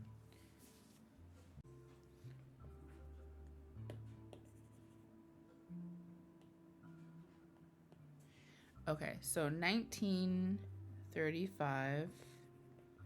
Miracle is like maybe 6 years old. Okay. But so those are the 5 pieces. But the 5 pieces 2 years after the debut of 5 pieces. So 1922 is the debut of 5 pieces. You find this advertising in The Sweet History of Candy, Volume 1 by Charles Lee. It's from 1924, 2 years after the debut of 5 pieces. It says that the flavors are inspired by their children, and the order is grape, elderberry, egg cream. Wait, egg cream. That one's different. CE. And then, wait a second. Wait, who's egg cream? Wait. Who's egg cream? Because it's G for the girl, and then Elias Jr., and then I don't know who EC is, and then CE is like, isn't it like Clancy or something? Is the lawyer, and then Margot, and then Miracles after Margot. So if Miracle was like 6 years old in GE, CE. Okay, so EC is not here, but CE is.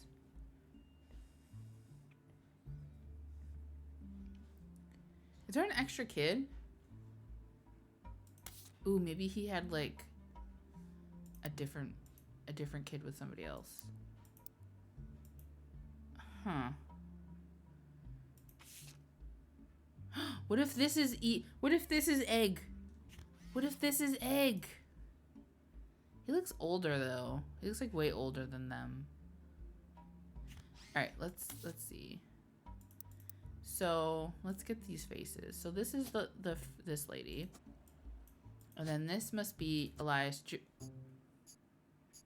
Oh my god! All right, who did we get right? Margot, Tessa, and Elias Jr. Okay, Jacob, Walter. Oh, Nicole Smith is right. Okay, so He's right. Wait, oh no, he is right. Okay. We just need to know his wife, and then his wife as well, and then also his wife. Okay. So, let's see. So he had one kid that is top secret that got married and then had 2 kids, and then they had 2 kids. 1 kid each. All right. So,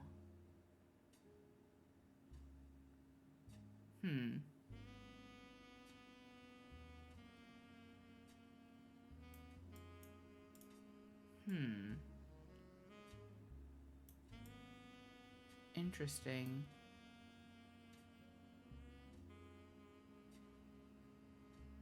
All right, so these 3 would be, I'm gonna do, I don't know who's oldest though. I'm gonna pick him, and then, wait, female. Was it his mom? No, it can't be, because this is 3 brothers, so it can't be his mom. All right, let's put the other guy with the glasses, this guy, and then we'll put this guy. Okay. So it's Lauren, and then let's see their other names. Nope, that's not it. Wait, yeah, it is. Oh, they don't have the names like the other one did. Dang it.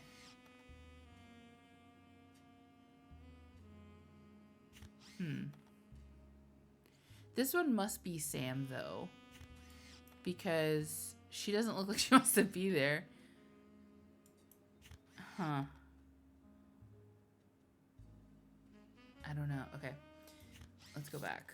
Let's continue reading Lauren's diary, which we still have not read yet. Okay.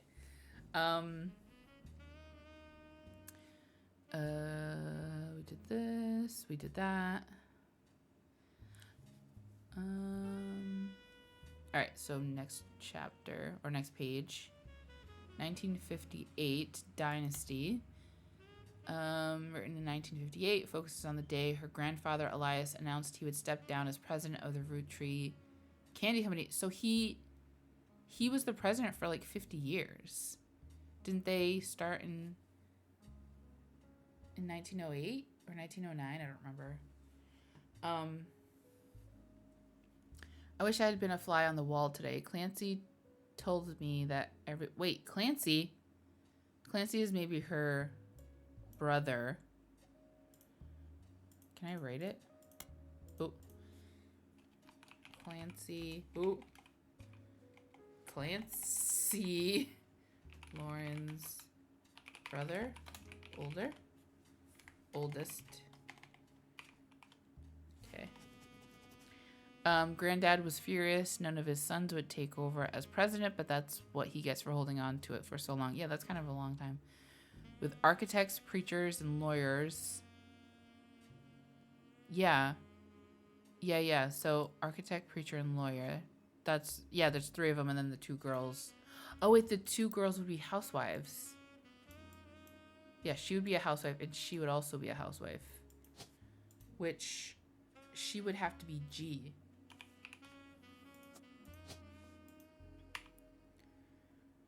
G.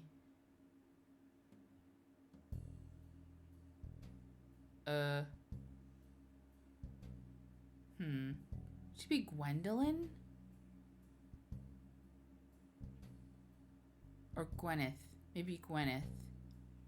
I'm gonna put... No, because she's a Roottrie, so I'll put Gwendolyn. So Gwendolyn, Elias Jr. Okay, she said one of them is Clancy. So I'm gonna say he's Clancy. Oh, Clancy Edward, and then Clancy Jr. Oh, wait, yeah, because G, wait, I wrote it down. Where is it? GEEC Clancy Edward. Oops. Clancy Edward. So, architect, housewife, lawyer. Because she said he was a lawyer. I think it was... Who said that he was the lawyer that did the Clancy Trust or something? So it's not him. The one who looks like him. Oh, maybe not. Wait, is that him? No, I don't know. Did I ruin it? I think I messed up. Okay, so maybe this is this guy. And he's a lawyer.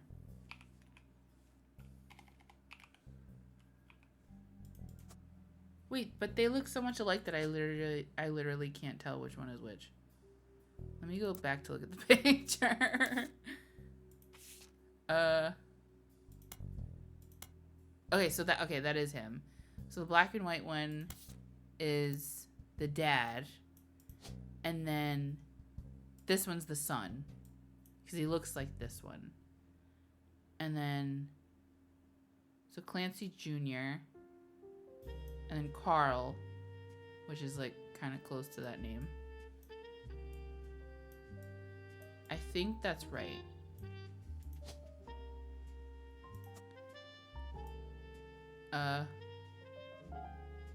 Okay.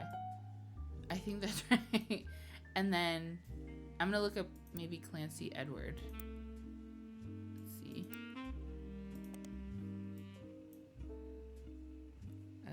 Clancy Edward. Okay. He's a lawyer. Clancy told me that everyone quite. So with the 5 pieces refusing to step up, it came down to us next gens. Pop argued at length that the company should stay with our branch of the family since we still have the Roottree name. I'm not even sure Clancy would have wanted it, but he's the one who was volunteered. He was probably volunteered because he was the oldest, so I think that is right that he's the second one. Instead, it ended up going to Zach, even though his surname doesn't match the candy. He's the firstborn son of the firstborn 5-piece. I'm not sure how that's relevant to running a company, but Granddad has always had a very particular view when it came to his bloodline. I asked Clancy if it ever came up that a woman would take over. After all, Angie's older than Zach, and I'm the oldest of us all. But he just laughed. I'll never forget the cuss words Pop used when he told Ma it wouldn't go to us. Mother, ever the quick-witted, at least with catty remarks, countered back, well, maybe they want it to go to the only member of the family who looks like he samples the product. Wait. Okay, let's see. So these are good. She said Zach and Angie. So maybe Angie and Zach, because this one's only one. I don't know who. Angie Morden. Oh yeah, because they have their dad's last name. And then Zach Morden, yes. And then that would be the next gens. So that's this one. Okay, so that's Zach. So if that's Zach, this must be Angie. Yes, okay. I'm convinced that this one is Sam. She doesn't look like she wants to be there. So, Angie, housewife. Yes! Oh, we're so smart. Oh my god. Nice. She's so pretty. I love this. I love her face. So cute. And then this is Zach. So he's the second one because he had just stepped down. So he is second president. And then he's married to someone. Wait. Okay, so wait, CM. Her mom is CM. Shoot, I'm trying to remember. Caroline? Caroline. I don't know what she looks like. Okay. So, she's ginger.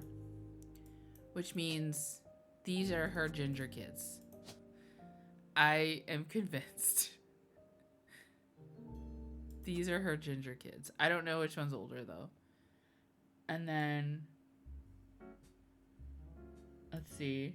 Wait, yeah, because they have the little kid, and they said the little kid pictures, and they were like, "Oh, we got our hair from our mom." Okay, so, I don't think that ad had their names though. Where is it? Right here. Boys and girls agree. I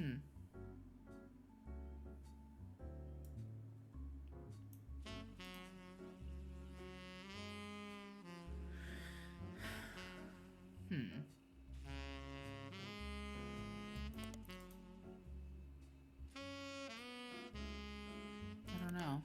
Okay, let's go back to Lauren's diary. And then maybe something will pop up. I do know that that is going to be Caroline. And then I don't know who this is with 3 kids. And I also don't know. Elias had had 1 kid.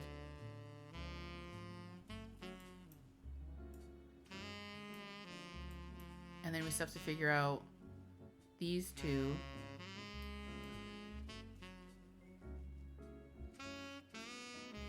This has to be Clancy Jr. though, because he's the firstborn son. Maybe these are not in the right spot. I don't know. All right. Do you have a picture of Clark? I just don't know which one he is.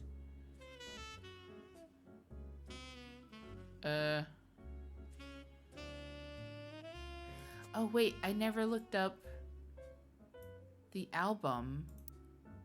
Where is it? It's like he talked about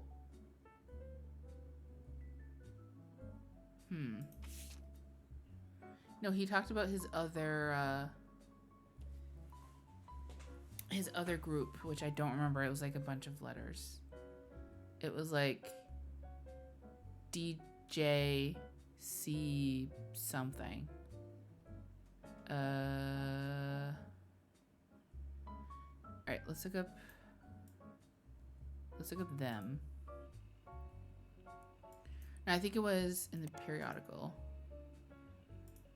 Oh wait, let's look up Clark then. Clark, I forgot his last name. Rafferty. Nope. Is that not his name?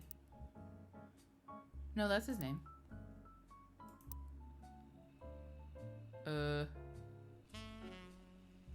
Clark. A few fan sites for the band Jim and Diamond seem to mention that he used to make music with Clark Rafferty. They mentioned an album called These Times. Oh, there we go. A band called C and J and D released one single called These Times. Someone with the username Die Hard Dazzler scanned the cover and noted that it cost him over $200. Apparently this is Jim Roottrie and Diamond LaRoe's first song together. He also mentions that it was performed with Jim's cousin and Diamond's sister, and that it was only somewhat similar to Jim and Diamond's later work. Let's see what popped up. Oh, right here. I can't see their face. Folk style songwriting catchy. I literally can't tell them apart. Who is who? She has like blonder hair, which I think Diamond has blonde hair, right? Okay, so maybe that's this one.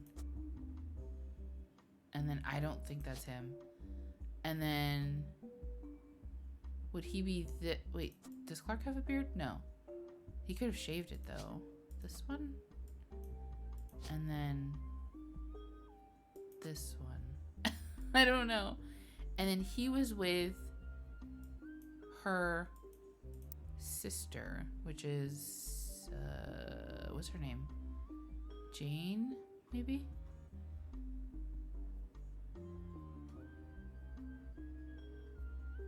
What is her name? Let's see. Oh wait, no. Go back. No. This one. Let's look up this.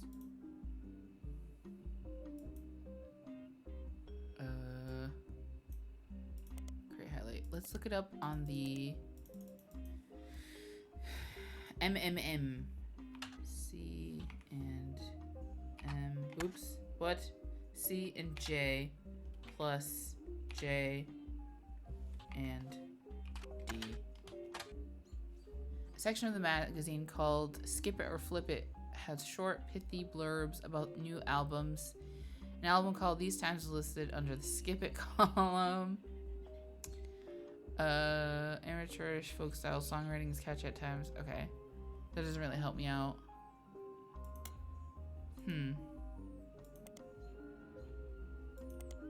How did I find it before? I feel like her name was in it. I just can't remember how I found it.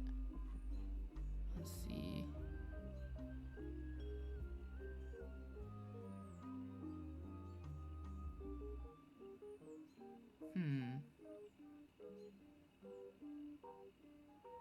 Oh, Jim Roottrees. Okay, maybe that's what it is. Cousin and his ex. Clark never knew his father. Diamond and Jane. Okay. So this has to be... Wait. I don't understand it, though. Because... How do they have... the last name... LaRoe? Or LaRue? I don't understand how they have that last name. Wait, what? Who's Kim?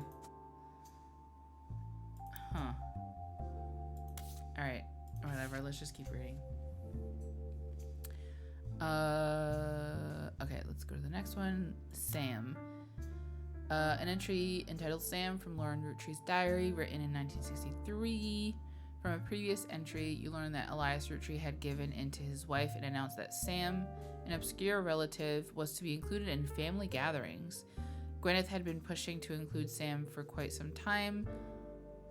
Gwyneth, the grandmother, or the original, like the main lady. Why Sam? I have so many distant relatives I've never met. After all, Granny had sisters, and Granddad had a brother or two, but I was told trim their branches from their family tree. So why is Sam special? Nothing adds up, and I'm not the only one to realize. Sam is clearly somebody's daughter. Maybe his daughter, but he didn't wanna. Or she wanted them to be included. So maybe it's not his daughter. Maybe it's like one of the kids' daughters. Angie summoned all of the next gens to a secret meeting in Zach's office. Gwen's in Paris, but the rest of us, including Miracle's boys, spent ages trying to unravel the mystery. I already unraveled it. She's definitely one of the kids of one of the 5 pieces, probably like a secret kid or something. None of us had even met Sam until Uncle Junior's wedding to Patsy last year. At the reception, when I asked who Sam was, Pop shushed me and said it was complicated. Clancy swore he saw Sam working alongside the farmhands. Egg cream? Egg cream? Egg cream? Wait, egg cream is here? When he used to drive past the old Anderson farm on his way to work, upon hearing that, Zach checked the records and managed to confirm that all 3 were on the books. Eli, Miracle's youngest, not my brother, even chimed in. Apparently, when he was riding his mini bike alongside the farm a few weeks ago, Sam gave him some old tools and taught him how to make the bike's engine faster. None of us think that proper for a multitude of reasons, but Eli certainly seemed thrilled. At the end of the day, nothing explains why an outsider— she's not an outsider, she's clearly family— has cozied into the family affairs. Oh my god! She's that lady! Wait, she's probably the lady who is who's coming, like the one who like set this all up. The lady who went to Clark. The one who's like calling us and like made us do this in the first place. At the end of the day, nothing explains why an outsider, especially one who works at the farm.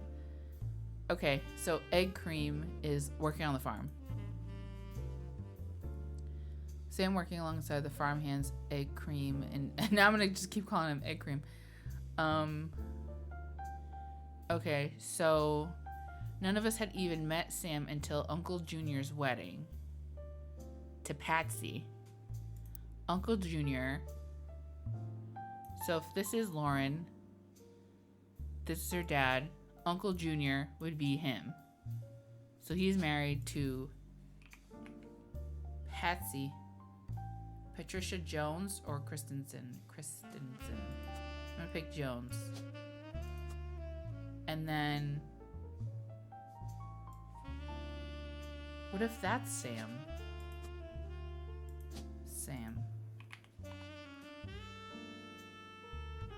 Sam Cattrall? No. It would have to be Roottree. Sam. Roottree. And she's a farmer. Oh man, it didn't like click. I was excited. I was like, and she's married to Egg Cream. No, maybe not. Oh, that's not his name. I was literally gonna look up Egg Cream. EC. Elias Clancy. Maybe. I don't know.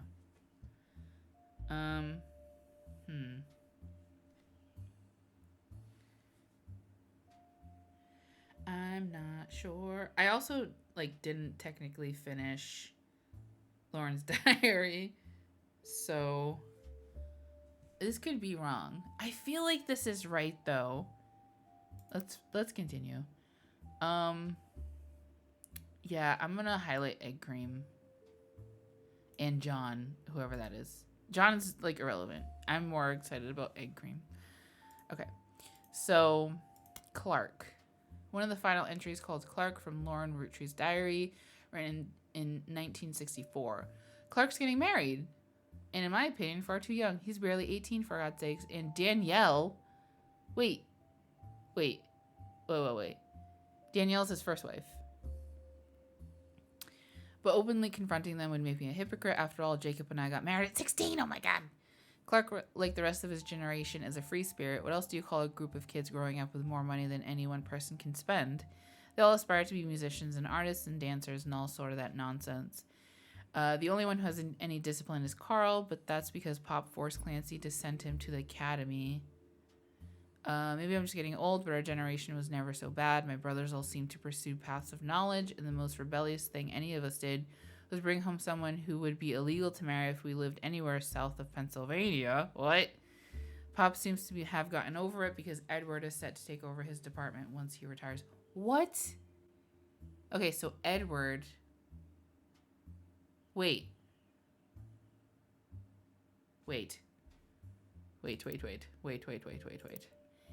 Okay, Edward is... I don't know who that is. I don't know which one that is. But... Okay, Edward is one of these. It's not this one. It's one of these two. Getting or bringing home somebody that would be illegal would be if they brought home someone who was black, I would assume, in this day. So, by that logic, this is his daughter. So...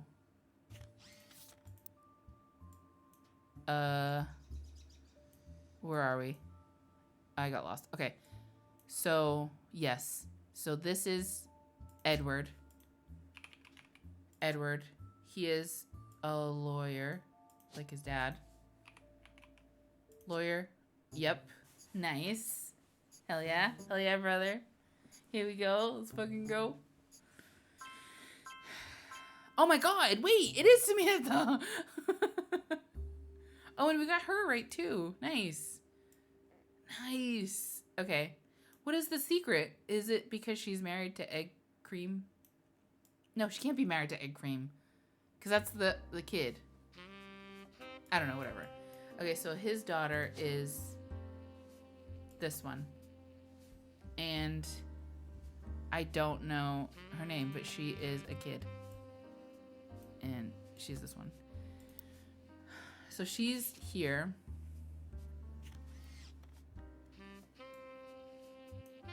Let's see the names again. Bonnie.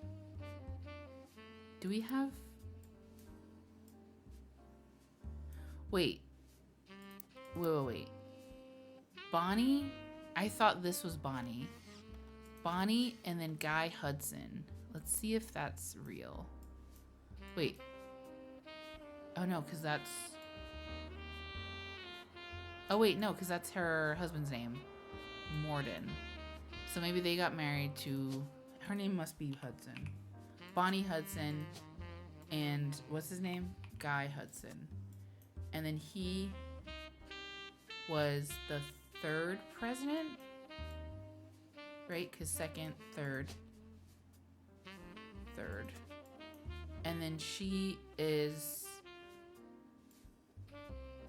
I don't know what she is. I'm going to put housewife because all of the women have been housewives. Bonnie. Who is this little girl? Bonnie, Guy, Ernie Jr. He looks like his name would be Ernie Jr. I don't know if that's true though. Ernie Jr., Caroline. I'm gonna say she's Caroline because she has the beret and she's an artist. Wait. She is an artist. Let's go. Where is she? I'm gonna put her because she's an artist. Oh my god. Oh my god, was so smart.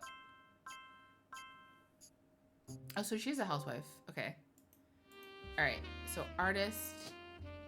And then I don't have her. Oh wait, I can put their pictures. So this is her. And then this is him. He didn't have any kids, I guess. And she had 2. Oh, we need a more modern picture of the kids. Because we don't have one yet. We'll have like, I don't know if they all took pictures though. Alright, so this kid, I'm still trying to figure it out. So that's Caroline. The one with the glasses, I don't know who that is. Gwendolyn, I also don't know who that is. Miracle, Jim. Wait, 1, 2, 3, 4, 5, 6, 7, 8, 9, 10, 11. 1, 2, 3, 4, 5, 6, 7, 8, 9, 10, 11, 12. On the back of the photo, in childish print writing, it says November. Was this taken in November? Or is that her name? Is her name November? Is this kid's name November?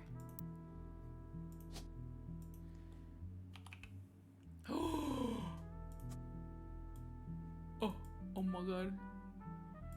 November Roottrie. I'm gonna look her up.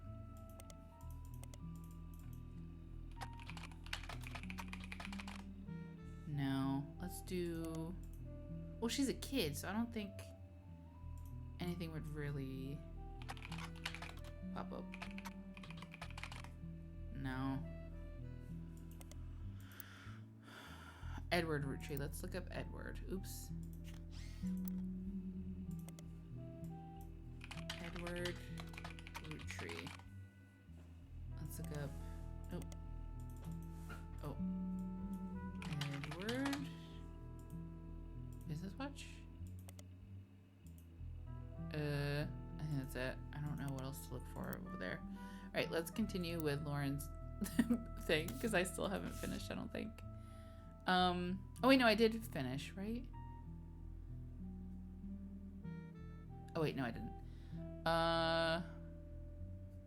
Edward is set to take over his department once he retires.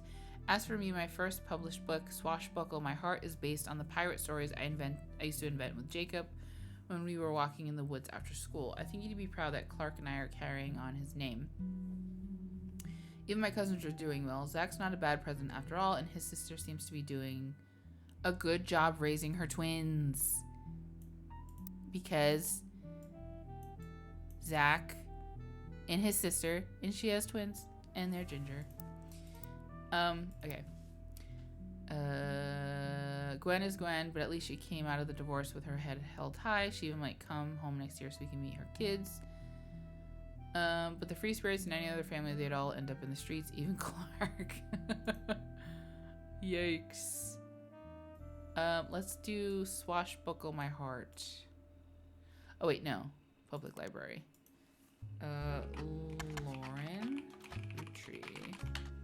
Swashbuckle My Heart. Is that not what that is? Swashbuckle My Heart. Why didn't I go? Did I do it backwards again? Did I spell swashbuckle wrong?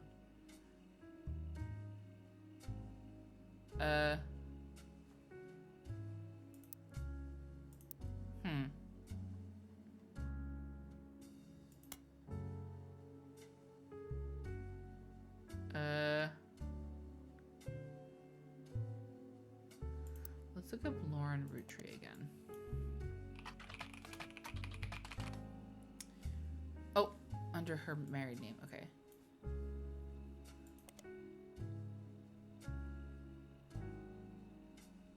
All right, so we'll look up Lauren Rafferty. Oh, re-released as X Marks the Spot. X Marks the Spot. What? Maybe now it's Roottree? Okay. According to the back of the book, this is a buried treasure by Lauren Roottree and from the author of the Court series. It also says keep an eye out for Lauren Roottree's next book, Revisiting the Diary 10 Years Later. Alright. Revisiting the Diary 10 Years Later. This is a version of Lauren Roottree's diary released. Oh! Unlike the original diary, it contains no pictures, but has many new passages that reflect on her thoughts through 10 years later. One major event happened between releases that changed Lauren's outlook on certain subjects, the death of Elias. A summary of the fallout has been added to your notes. Oh my gosh, so much just happened. Right here. The new diary opens with an explosive incident that happened in the decade between the release and re-release of Lauren's diary. It was what? Elias Roottree had died, and during the reading of his will, there was an audible gasp when a certain name was read aloud, Samantha Roottree. We already figured that out, sorry. Although Sam and her children were not meant to receive monetary inheritance, he had a stipulation that she retain the rights to run the farm and any and all decisions related to it. It was then that the scandalous secrets came out. None of the 5 pieces were surprised. But it was quite a shock to everyone else, including Sam. She had been told her parents died. Oof. Apparently, Sam was the illegitimate daughter of Elias and Patricia Christensen. Wait, is that... Oh, no. Is that Patsy? He got married to her, though. Patricia, the daughter of a local steel mogul, and Eli Jr. harbored a secret romance at 16. She became pregnant, and after the birth, her father refused to let her see Eli Jr. ever again. Her baby Samantha was sent to the Roottrees. Elias hid her away with a local farmhand known as Egg Cream. Egg Cream. Patricia was married off to a much older man, and sent away, and that was the end of that, almost. None of the next gens had ever met or heard of Patricia until she unexpectedly reappeared, now going by Patsy. After Patsy's husband died, she reunited with Eli Jr., and they finally married in their 50s. Aw, that's really sweet. Lauren mentioned the wedding in her yeah, she did mention Uncle Jr.'s wedding to Patsy. Eli Jr. had never taken another lover. Lauren, ever the romantic, quite appreciated this. When Patsy and Eli Jr. finally married, Elias decided Sam should have been a Roottrie in the first place. Even though she was not part of the Clancy trust, he wanted to include her in family affairs. That's what led to Lauren's initial entry entitled Sam. Okay, we kind of knew that already, but I'm happy that that was confirmed. This is a page of additional notes and context from the 1975 10-year anniversary re-release. It is a companion piece to the entry about Sam. Clearly, I did not know our true family history when I wrote this. I didn't even know Sam was a Roottree. All of my doubts were ill-founded. She's a fine woman. Had she had the chance to grow up with us, Sam might have been the sister figure Gwen never was. Ernie and the kids are lucky to have her. Ernie? Wait. Is that the Ernie that... Okay, hold on. If this is... No, that can't be right. No, because it's Ernie Jr. It says Carl... It said something like Carl's cousin Ernie Jr. So he has to be one of these. So let's see. Ernest Madsen. And then... I don't know. It said kids, so I don't know who is older. Ernie and the kids are lucky to have her, and her children seem eager to help the family in their own ways.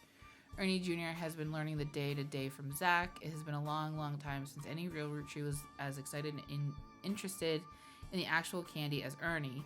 As a bonus, Gwyneth has the green thumb of her mother and her adopted grandfather. Wait, Gwyneth. Okay, so maybe Ernie is first. Oops. Ernie Jr. And then Gwyneth Madsen. Yes. I don't know what he's supposed to look like, though. And her adopted grandfather. What I'm most ashamed of is not figuring it out all myself. Pam? What? I mixed up Patsy and Sam. Sam's a spitting image of Patsy with her jet black hair and green eyes. She doesn't have the thick glasses Patsy did, of course, but I guess that skips a generation. Her kids have that covered. Okay, so her kids both have glasses. Okay. Gwen and Ernest. And he... Oh, wait, no. Was he a president? No, because it was Ernie... Ernie Jr. But no, that can't be right, because Ernie had... No, that is right, because Ernie had a daughter. This daughter.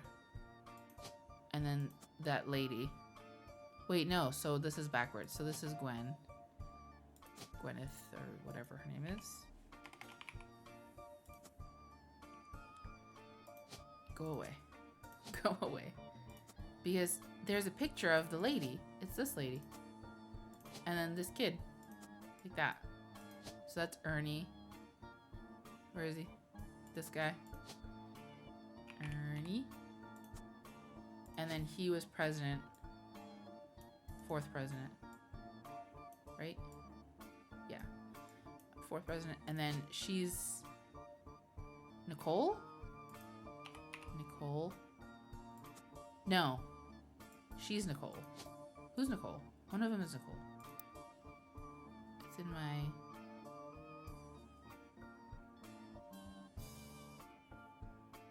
I like how, like, random it is. Like, Mother Nicole. Or Mother Caroline. Where is... I think I passed it.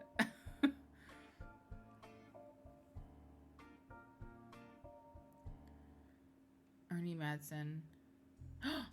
Wait. Guy's car was hit by a drunk driver in 1982.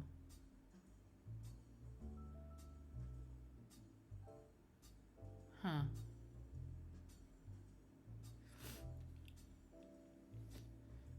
Okay. What is it? What is this girl's name? Right here. Debbie. Okay, Debbie and then Nicole. Okay. So that is Nicole Madsen. And then this is Debbie. Debbie Bean? Is that what that said? Deborah Bean. And she's a kid. She goes to school. Alright, I think that's right. So then this is her. And then I don't know what she does. Let's see.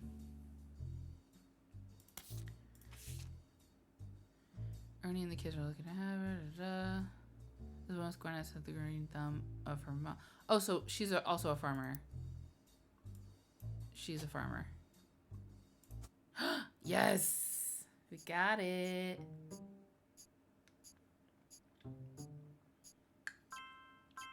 Yes. Nice. Deborah Bean. Let's go. Oh. On the phone, I said I owed you an explanation. I already know who you are. But I can't reveal everything. Who's Egg Cream? Not yet. I'm sure this all seems like deception for deception's sake, so I'll try to explain why. It's true, I'm working with lawyers. But not the candy company lawyers. My publisher's lawyers. I'm on the verge of releasing a book, and it's not kind to the Roottrees. Especially Elias and the 5 Pieces. The truth often isn't. Yikes. But with the plane crash, the publisher is rightfully worried it'll look like I'm making things up to exploit a tragedy. Okay. So they're doing their due diligence. That's why you're here. To be sure there's enough evidence for an expert to unearth the whole story. If I tell you the whole story now, we can't prove that. I hope you understand. That said, I can say that the work you're doing is very personal to me. Okay. To my story, one spot on the tree is more important than the rest. You've likely noticed it. It's locked for now. I'll return one final time, after you fill it in. Okay. Also, there are fewer Roottrees left. In a sense, that makes it easier. Use process of elimination. Yeah, I have been. It's also harder to verify when you're right. You'll need 4 blood relatives before they lock from here on out. Okay. I don't have any more evidence for you, but trust your intuition. If something has a high number, it's not a mistake. Okay. You're getting closer and closer to the truth. I look forward to seeing you soon. Fantastic. Okay, I don't think it's that bad. Alright, so let's see, how many more? So we have these 2. And then this girl. Wait, I think he had daughters. Where is it? No, I think it's in my notes. Yes, now that our daughters have started families of their own, Clara and I. Business Watch Guy Hudson. Guy credits his mother and father, Angie and Christopher, with providing his fiery due. So, Guy's dad's name is Christopher. Hudson? No, yes, Hudson. And then, who is the Clara? I think it's this guy. Let's see. Now that our daughters... Yeah, Zach was quoted with saying, now that our daughters have started families... Okay, so he has 2 daughters. So it must be this one. These 2. I don't know her name, though. Okay. And then this one's Clara. Lansing. Alright, so then Morden. Gwendolyn.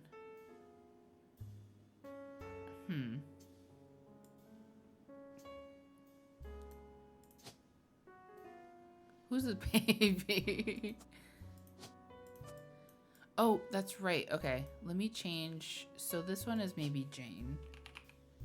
Jane LaRoe, which is her, I think. And this one was Danielle, I think. It's in the book. It was like, no, I think it was the original book. The last one. Danielle is much older. Okay. So, let's see. Oh, where am I?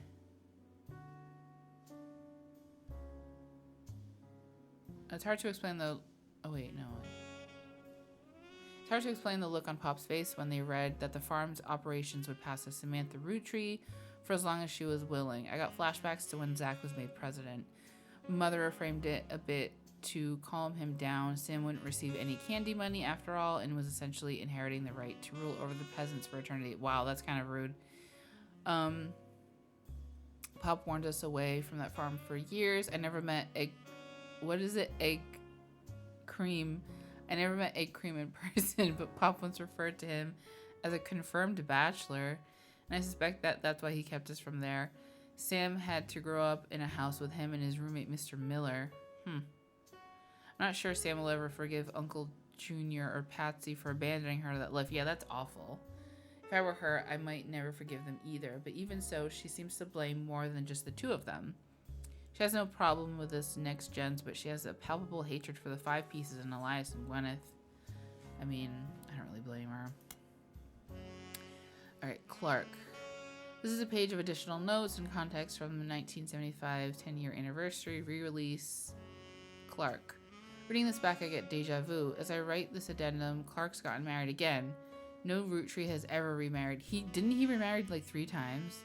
Sure, I lost Jacob and Gwen divorced Wild Bill just before she had her second. Not even I can blame her for that. I've seen what he gets up to in Starlet. But neither of us took a second husband. You should have. Well, maybe not you, but I don't know. She should have. With the way the world is moving, I guess it was inevitable someone in this family would remarry. I just wish it wasn't my son. I can only wonder if Clark's apparent disrespect for marriage is due to the lack of a real father. I did what I could, and Lord knows Eli C. stepped up and helped more than I could say for Clancy or Edward. Eli C. So that's this one. Eli. Yeah, because that's his dad. Yes. And then I don't know what he is. Okay. Let's go back to it. Eli C. practically raised Clark and Jim as brothers whenever he could. Eli's marriage seems fine, and Jim's marriage seems solid as a rock, pun intended. So who knows what causes these things? I suspect he's marrying Jane to keep her from running out on the band. Without her, he'd be the third wheel, and I imagine they wouldn't last long as a trio. But still, I don't think a marriage on such a shaky foundation like that can last, and Lord knows I was right the last time. Names. The biggest complaint I got after publishing my diary is how many similar names there are, and I get it, there are 4 Elis for Pete's sake. But that's how it is. Someone would say, I saw Eli in town, and I wouldn't know which one they meant. My brother, my uncle, my cousin. That's why they became Uncle Junior or Miracles Eli or Eli C. Our family names always were unusual. Grandpa Elias was a believer in using the names of each generation to honor those in the last. His father and Grandma Gwyneth's father were named Edward and Clancy. Egg Cream. Trying to see where my pop's name came from. What if it's Edward Clancy? Wait. Edward Egg Cream? Edward Clancy. So now you see where my pop's name came from. One thing that's always been consistent in our family, though, is that anytime someone's a junior, they're always a firstborn son. I already figured that out. That goes for Miracle, Eli, and even Clancy. With the women, however, it all goes out the window. I think Gwendolyn got her name from some combination of Gwyneth and Caroline. Who was Elias's mother? Oh, that's a question. Women's names tend to get all mixed up as the generations went on. I guess that's because there's no female equivalent of junior. So if you're reading my diary and confused, you're not alone. Even the government had problems. I remember once receiving certified mail for an Edward Clancy Roottrie. Egg cream, man. That's a real thing. I had to break the news that they got my father's name backwards. They didn't. That's a different person. They didn't. That's Egg Cream. That's the other son that they... I don't know why they don't like him. Anger. Apparently this is the first thing she could find that she ever wrote. She knows it was for a school assignment about anger. Oh, wait. Thought a companion piece to any specific fun bonus. Okay. She knows it was for a school assignment about anger, and she believes based on the teacher's name that she must have been in the 3rd grade. She doesn't exactly remember the events spelled out here, but she does remember getting in trouble. I got angry when I met a new girl who I did not like. She was dirty and did not have a pretty dress. Me and Pop walked home in town, and she hugged him. When I told her he was my Pop, she pushed me. I got angry and yelled at her, and Pop said to treat her nice. Then she said, "Your Pop is my dad." She screamed it loud in my ear. She was lying to me. Lying is not nice. What if that's Egg Cream's dad? Or Egg Cream's daughter? She was lying to me. Then I got in trouble. Then Pop took her away. He told me, "Don't worry. I'm glad she's gone." Lauren, that didn't help me. Lauren, what are you talking about? Okay. Huh. Okay. So... let's see.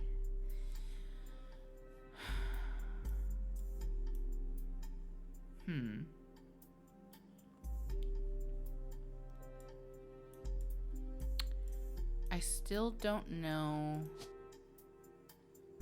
Is there another picture of Miracle? Yeah, this one. I still don't know his wife's name. And then his wife's name. And then Nicole Smith is hers, but... I mean his. Let's look up Miracle Roottrie again. Miracle Roottrie. Find a website for the Miracle Network, a production company run by Miracle Roottree Estate. What? It's quite bare bones, but has the following blurb. Witness the testimonies of the Miracles Roottree. We already read this. Let's look up this. I don't think we looked this part up. Just kidding. Let's do this and Miracle Roottree. Oh, Miracle Roottree and his son, who goes exclusively by Miracle Jr., have appeared in the Butler County Times a great deal over the years. The Miracle Network, which is a collection of churches, television shows, and products that can be purchased, has multiple ads in each issue. You do find one article mentioning legal troubles. Unfortunately, it's a throwaway line in an article about a tour they plan to take across the southern United States called the 3 Generations of Miracles Tour. The author speculates they're going on tour to leave their legal troubles behind. Because of all of the ads, the result in the Butler County Times is not particularly relevant. Let's look up this. Oh wait, we did that already, right? Let's go back. Oh, 3 Generations of Miracles. Witness. Wait, did we already? We already read this too.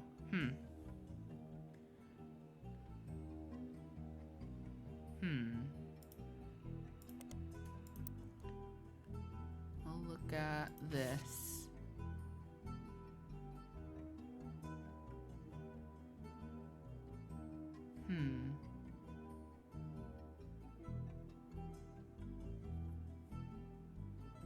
What is his wife's name?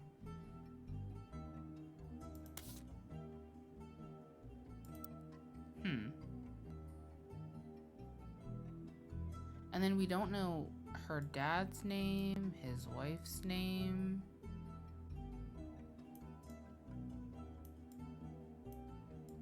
These are pretty good, except when you get to the newer ones.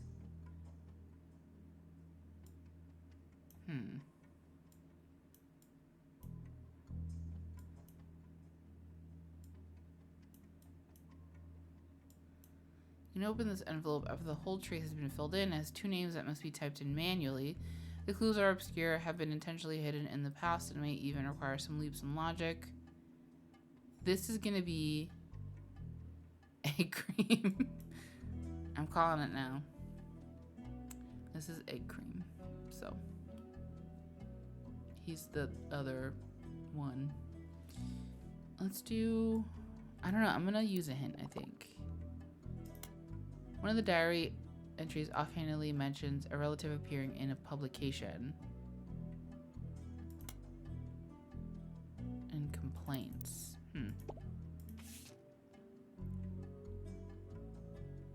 Wait, that's the other one. This one. Wait, maybe it's the first one. Oh, right here. Okay.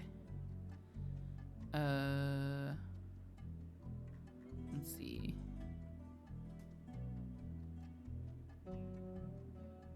I didn't we look up Starlet already? Yeah. Is there somebody else who could be in Starlet?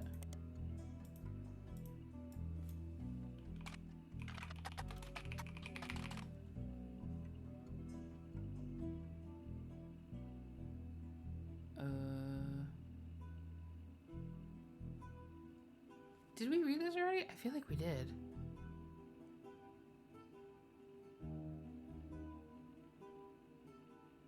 Although we relocated to Paris, I know your readers love to keep up with my husband, so consider this a Starlight exclusive about both of us. Wild Bill and I have a child on the way, and we're sticking with Roottree for our last name, not Williams. We also plan to lean into alliteration. That's how we'll honor. Oh yeah, because they're like Ron, whatever. Ron Roottree, Rob Roottree. That didn't really help me. The article about Stephanie Jones, the Butler Times, mentioned someone else had been featured. I mean, that was her husband, but like, let me see. What's his name? Brian Jones. Oh wait, no. The one after this one. Butler Summer Theater. Let's look up that.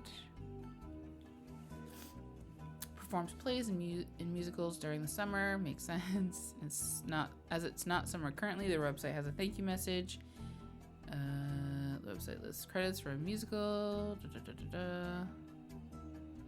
Below the cast it lists the crew, and 2 things stand out: posters and additional set design by Jones, graphic and print, and choreography by November Studios.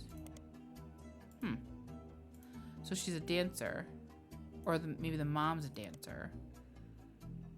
Let's see. November Studios is what I wanted. Let's look up that. Local dance school, they advertise lessons for ballet and jazz. November Studios.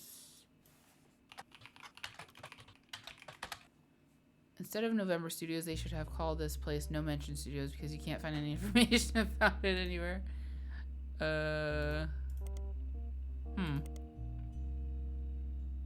Okay, that didn't really help me out. Let's look up that guy again. This one.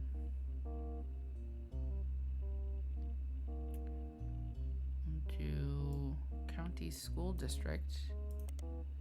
No. Uchimoto. We did this one. We did all of them, I think. I'm a little bit stuck. I'm gonna use another hint. It said that her mother has been featured as well. Yeah, but her name is different. It's like Caroline Moore. Oh no, we know her name now. Alright, let's look her up.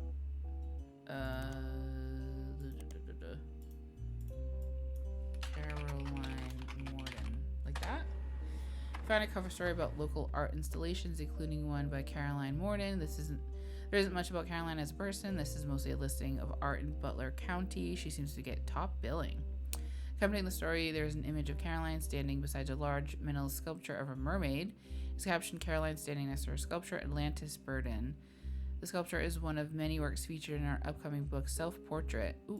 Art in the Beauty of Women. According to a quote further down, Atlantis burden is meant to symbolize a society split by indecision over whether women should be equals or something to protect. The picture on the front page has been added to your evidence. Ooh. Huh. Okay. She cute. Let's see. So she's this one. And then, what else was I gonna look up? Oh, the book. Okay, let's look up the book. Caroline Morden. Self-portrait. Art and the beauty of women. Mostly black and white pictures of Caroline's art. The centerpiece is a series of full-color nude self-portraits. Oh my god. Stretching from 25 to 30, they certainly have not been added to your evidence.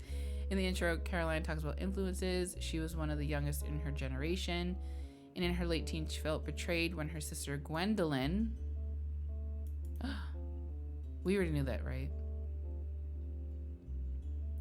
Wait. This is like a lot. Her sister Gwendolyn and cousin Bonnie gave up on dreams to settle for boring men. She especially dislikes her brother-in-law, Dr. Wilson, who she calls completely bogus.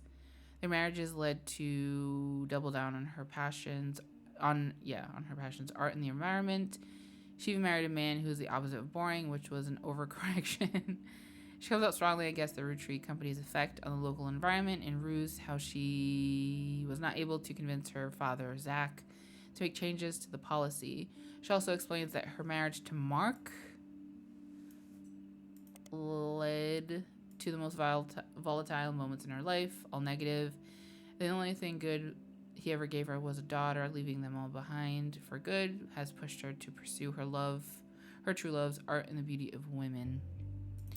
Okay, so her husband was Mark Landon. And then this is Stephanie Landon. And she's a politician.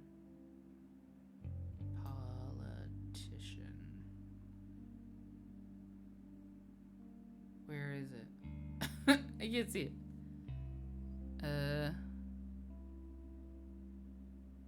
Politics, okay. And then her husband is this guy, Brian Jones. And it's this guy. Wait, how come that picture is still... It's right here, okay. So Dr. Wilson is her sister, where is it? Is her sister's husband. We'll look up Dr. Wilson.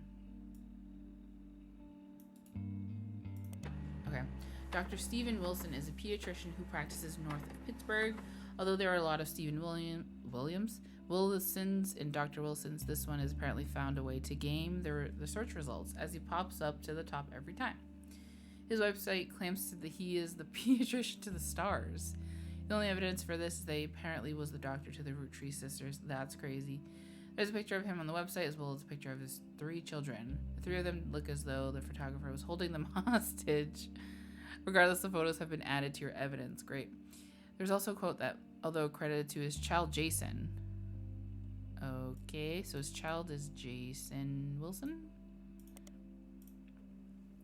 My dad is the best dad in the entire world, and he treats every patient with world-class care. He will treat your children like you would treat me, my big brother, and my sister. Okay, so Jason is the youngest one.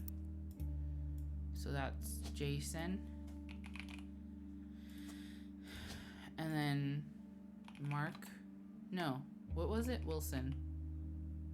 Steve Wilson. And then it's... Ooh. He looks like a Steve Wilson. Right here. Okay.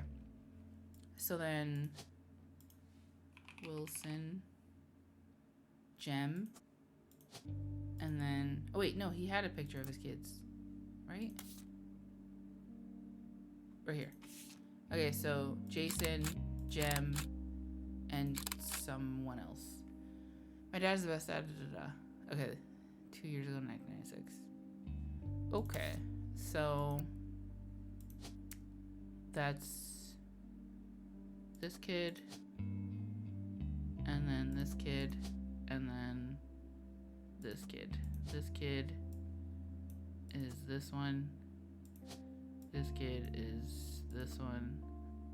And say Jason? No, he's Jason. What's the brother's name?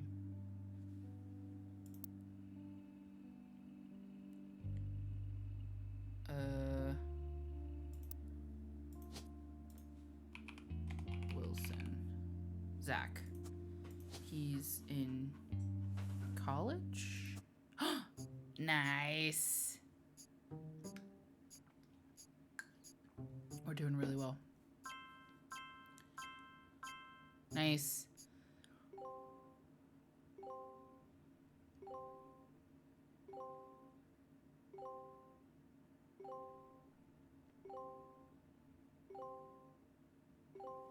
Wow. Oh my gosh. Booyah. Okay. Wait.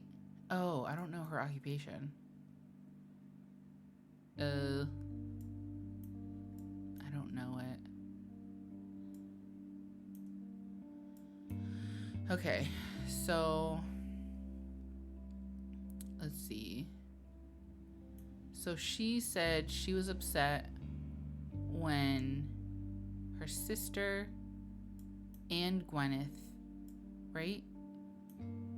Is that what it said? This one. Oh, cousin Bonnie. No. So Bonnie settled for a boring man.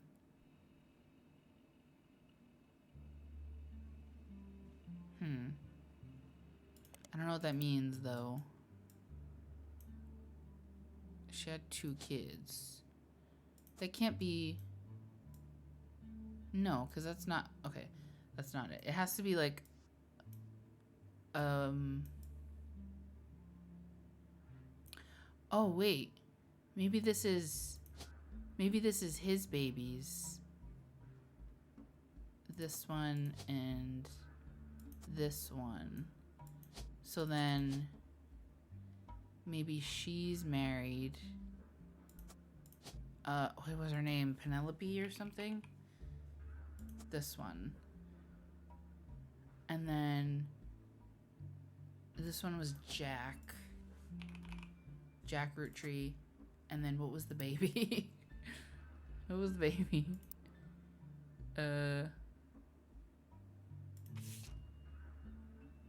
Jack-o'-lantern.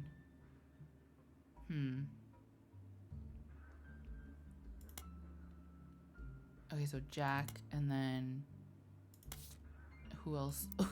Who's this baby? Christina. She's a baby. He's also a baby. He's a big baby though. Maybe he's like this one. Maybe that. I don't know if that's right. I feel like that's right because, yeah, 'cause she's a comedian and he's a director. And then because there's no other there's no other man. Wait, he has another kid though with Jane. And then he's married. Let's see. I'm gonna look in the history, maybe. Let's see this one. Let's look up Die Hard Dazzler. Just kidding, that doesn't do anything. Okay, let's look at the history again. Clark, no. These times.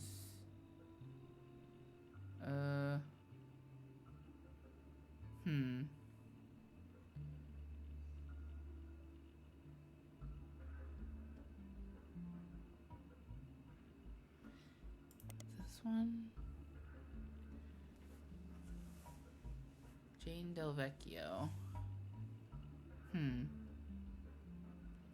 It would have to be Jane's kid, daughter, or son, or whoever.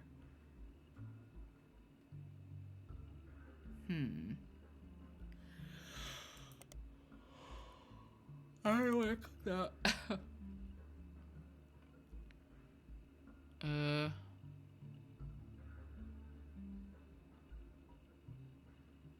Let's do this one.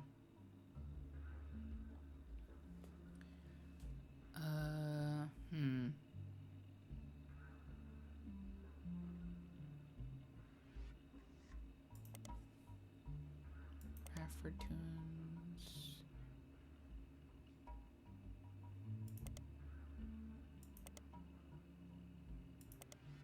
I don't know. Beef baby. No, that's Jim's daughter's whatever. I'm gonna use another hint. Wow, that conspiracy site had a lot going on. Which one? Someone. Which one? Who's Chris? You haven't been able to find information on Chris anywhere else. Why not see if his email gets us anything new? Who? What email? I don't think I know what they're talking about.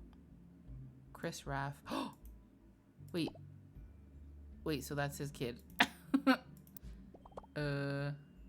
Where did I get this email, though? I don't know.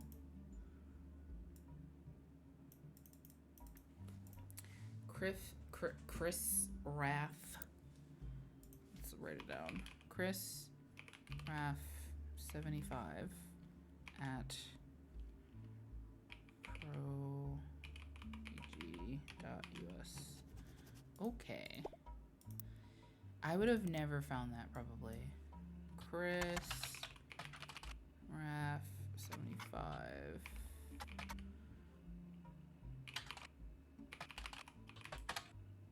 Oh, wait, how am I supposed to find this? Also, like, I don't know what they're talking about. Is it in a periodical? I don't think so. They said it was a website. It was like a conspiracy website. Which conspiracy website was that? I don't know.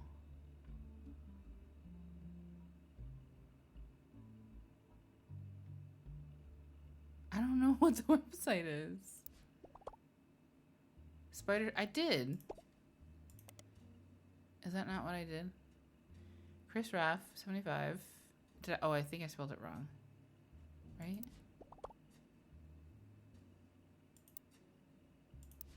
No, oh no, there's no R. Duh. Oh, okay. You find a simple page called The Art of Rafferty, copyright 1997. Below a bunch of gifts that says under construction. There are a few art pieces. The first painting captioned, "Me and my fiancé, Lulu."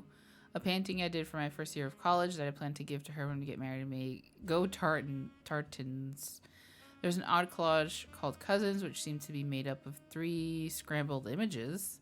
The accompanying artist's statement says, "We had to create a piece of art about our family. I asked as many as my extended family of cousins for their pictures as I could, even some I've never met. Only a few of them got back to me.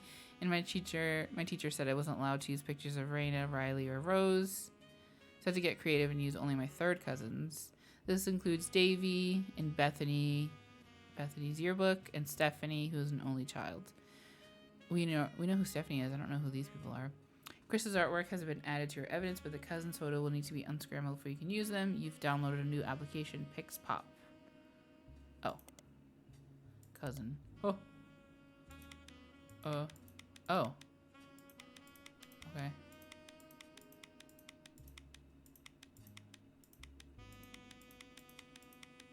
I don't know.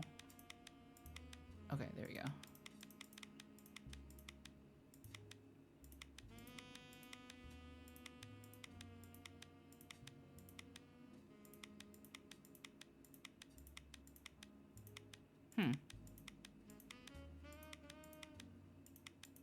This is such a weird puzzle. It's kind of cool though. I think this is too big. Okay. kind of like it. It's very weird though. What is this? What is this? Huh. So that's... I don't remember her name. That's not Stephanie though.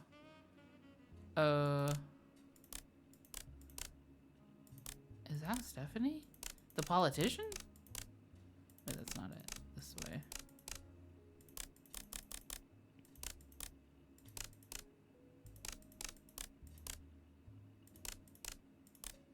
Is that the politician? I feel like she doesn't look like that.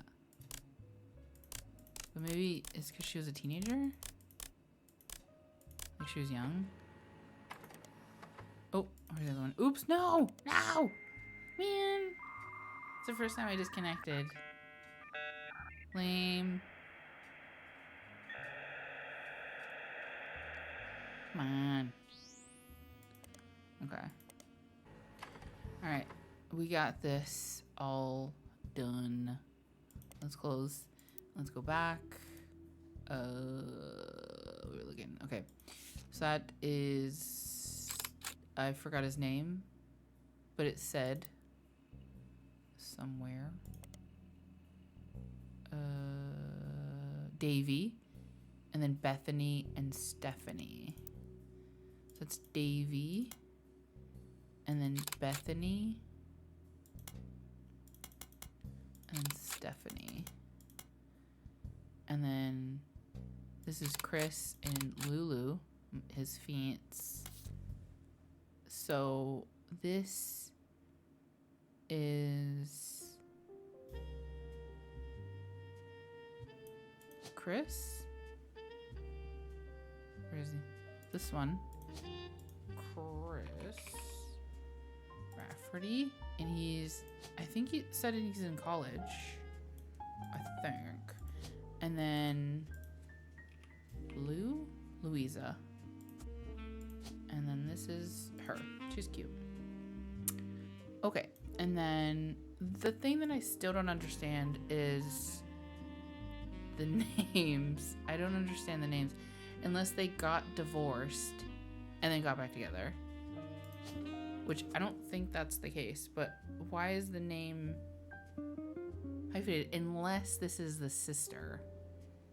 Because they broke up because he was cheating on her with the sister. So maybe this is the sister?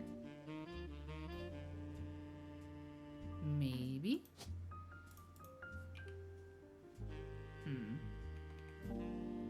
Okay. Oh my gosh, Kellogg. Who's that? Wait, David. We do have Davy. Who's Eloise? What? Okay. So he said it's his third cousin. So third cousin would be... Wait, is there another Stephanie? Is there another Stephanie? Oop. Let's see. Oh, no, there is not. Oh, wait, no, there is a Stephanie. Okay, so she's an only child. So it's got to be this one, is Stephanie. This one. And then she's also... Oh, nice. Nice.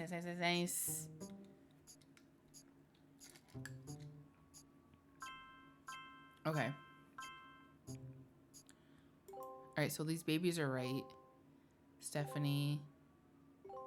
And then Chris. Oh, and then the wife. Nice. Okay, so those are all set.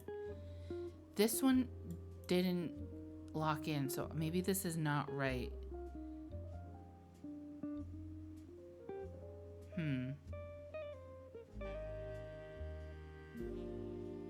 Wait, actually, she wouldn't be a student because this is like a long time ago. So maybe she's a dancer because it said November dance. Wait, did that change? Did this change? I'm just gonna keep it. I'm gonna keep her as a dancer.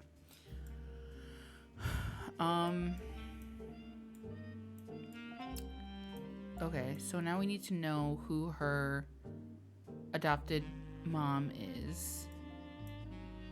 And then maybe these two are... No, they have to be. A third cousin, so it would be these. So... be this one and this one, and his name is Dave Kellogg the fourth. I'm gonna just say that because he's that one. And then she is Bethany. She's in school. So then the dad has to be David the third. I think that's fine. And then we have to look up Guy Hudson again because he... Oh.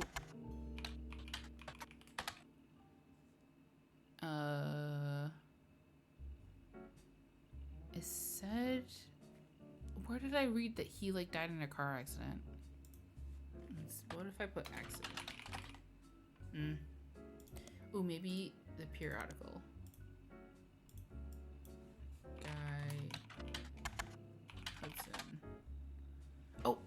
Although the Butler County Times does not archive their obituaries, they did a front page story in 1982 about Guy Hudson and his wife, Patricia. Caused by an unidentified driver who swerved in front of Hudson's car.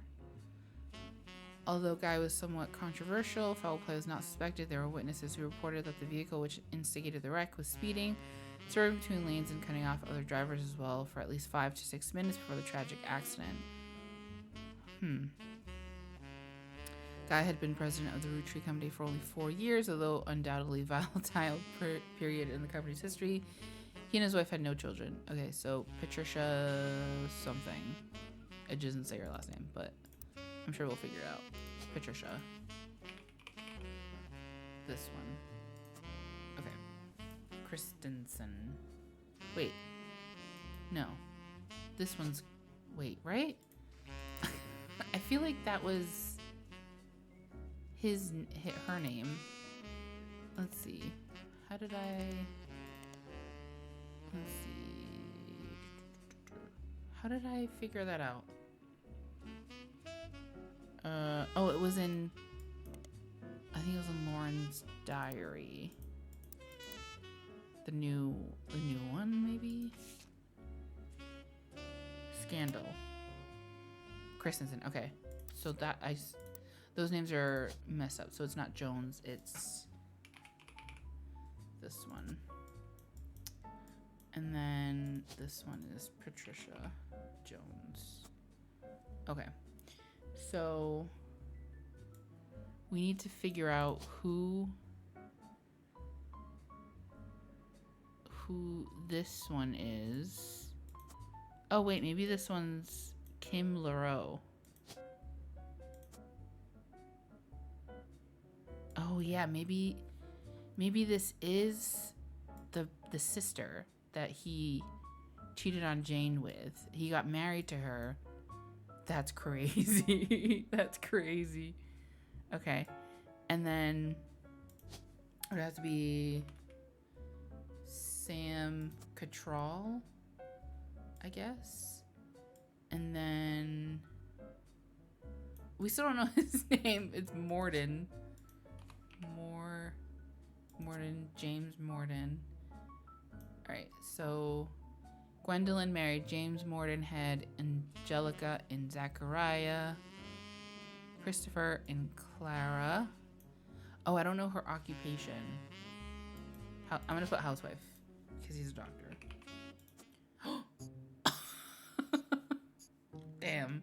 Damn, that's crazy.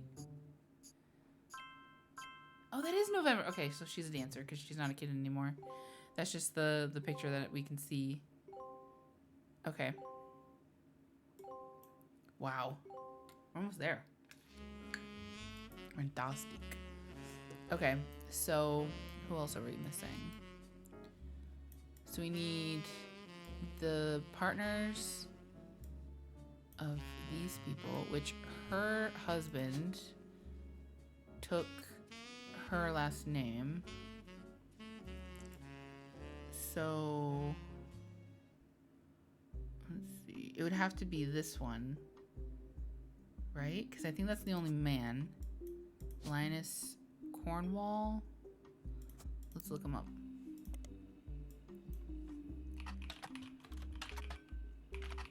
I feel like when we looked up Gwen, yes, bam, right there. I was like, I know, I feel like I've read that before, but okay. So Cornwall is him, and then we need their people's names too. So Edith, Helen, Joan. Let's see. Who did I get? Oh, this one. We already did that one though. All right, so we have one more thing in Teen Blast that I guess I haven't noticed.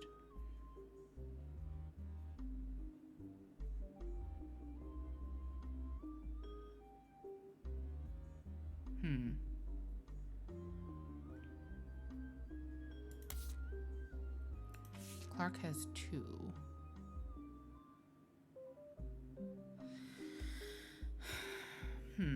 I don't know. I think I'm gonna end it here for today because it's getting late, so I need to go to bed and go to work tomorrow. But yeah, thank you so much for watching. I really appreciate it. I'm having so much fun with this game. I didn't expect to like it as much as I actually do, and I know that there's a second part as well, which I don't know. I'm assuming we find out whoever this egg. I'm assuming this is the egg. What is it? Egg cream. I think this is egg cream. Because she's married to Ernest. Unless Ernest is egg cream. No, because it's Edward Clancy. So I think this is egg cream. But anyway.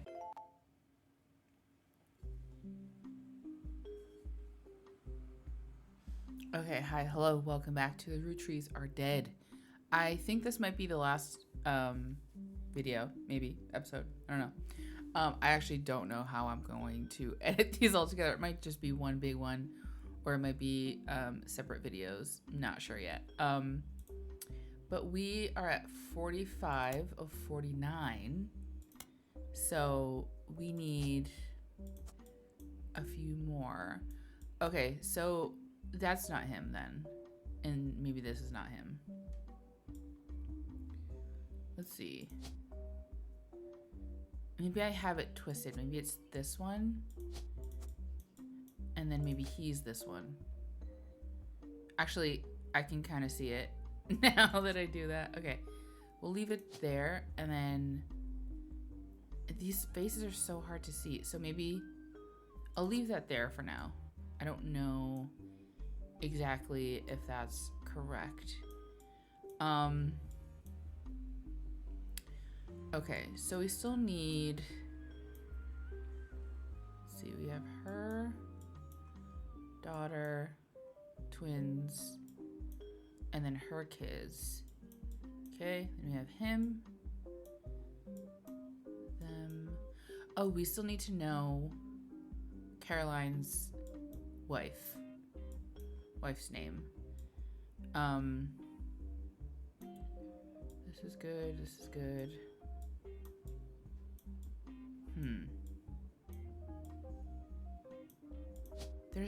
There's really not that many left.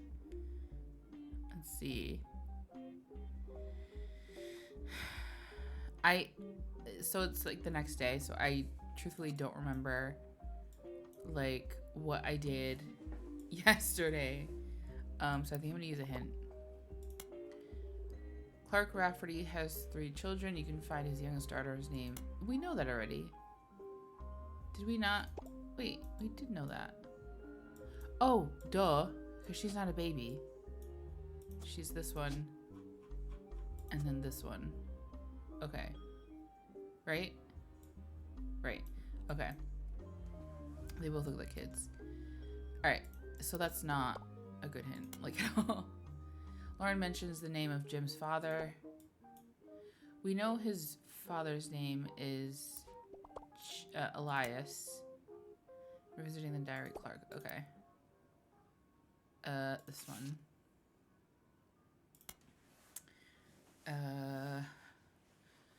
Reading this back, I get deja vus. I write an addendum. Clark's gotten married again. No Roottrie has ever remarried.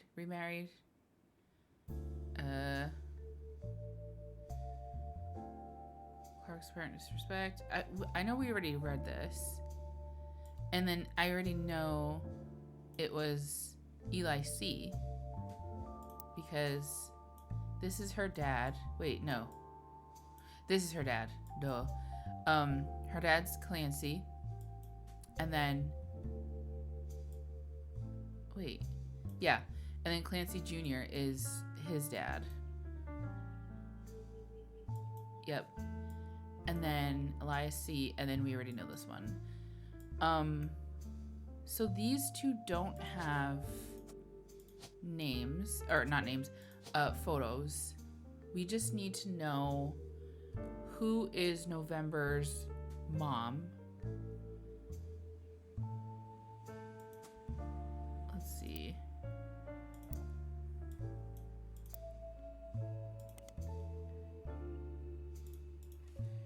November.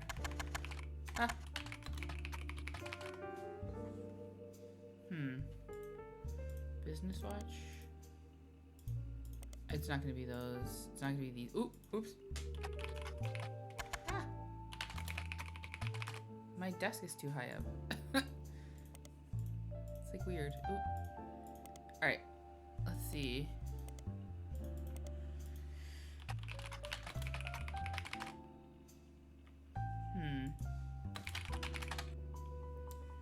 I don't know.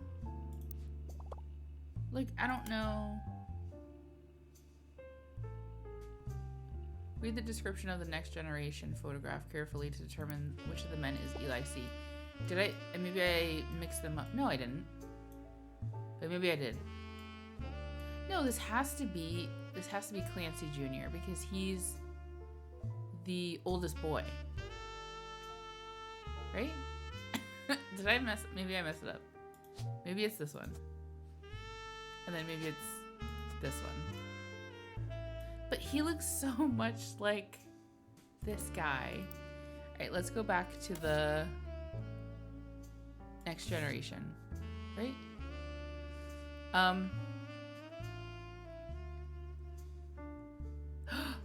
Wait, I wanted Eli to stand all the way to the left because he looks like Pop. Wait.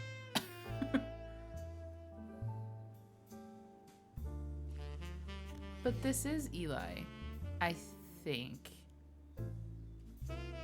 Because he looks exactly like that picture. He looks like his picture. I don't understand. Maybe he's also a lawyer. I don't think he's also a lawyer though, because it said that this one was going to take over the dad's whatever. You can find a mention of Eli's occupation in a periodical article. Why do I keep saying periodical? Periodical article. Did I not do this already? Jim Roottrie. Let's look him up again. Oops, get away. Periodical article. Jim Roottrie.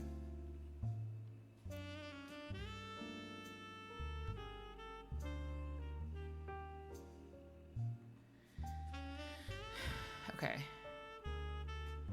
Clark never knew his dad, so her grandpop insisted he spend time with my dad and me. As a result, Clark and I grew up like brothers. The only thing Clark and I had in common was music. Catchy tunes.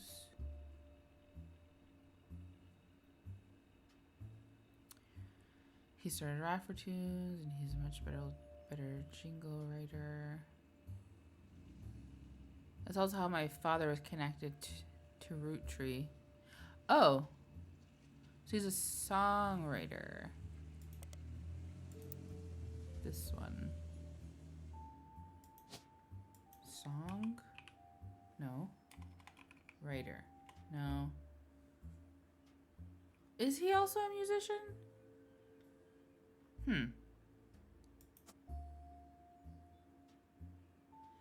I don't know. Let me see. Wait, Elias C. So maybe that is him. Because, where is it? I wanted Eli to stand all the way to the left. Because he looks like Grandpop. Whatever she said. Or Dad or whatever. Pop. So this, okay, so this is Elias. And then this is Clancy. So that means... we still don't know his wife's name.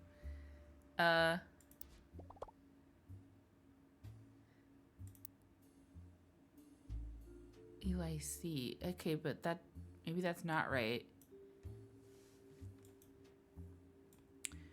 And also I don't know if these are right either. Man. And then we don't know his wife's name. Clancy Edward Roottree. Let's look up that. Clancy Edward Roottree. That's not... okay, but that's not it. That's not what I wanted.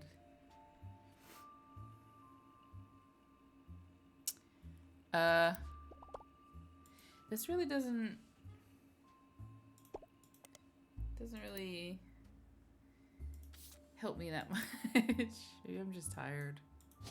Let's see. Oh, advertising. Ah, no! Man! It was advertising. Man. Okay, so I had those mixed up. Yay! Okay, but now, oh. To my genealogy genie. If you're reading this, it means you've locked in 49 blood relatives. Congratulations. Thank you. I knew you could do it. There are 2 more entries on the family tree I'd like you to consider. Okay. These last 2 are optional. You can summon me whenever you wish. However, this will end your search and reveal the truth. Okay. So make sure you're ready. Okay. Who is Edward Clancy? Who is... wait. Who is Egg? Who's this guy? His spouse is Mike. Or Mark. Or whoever she said. This one? No. Where's the other one? Am I blind? Where's the other one? Oh, right here. Okay. Mr. Miller. Him and his roommate. Quote, unquote.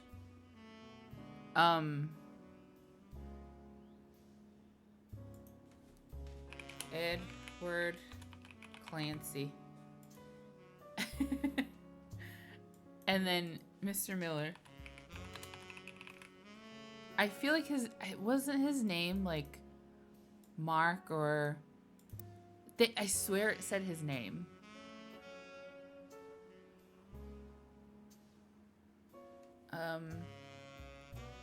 I think it was in the original one. Let's see.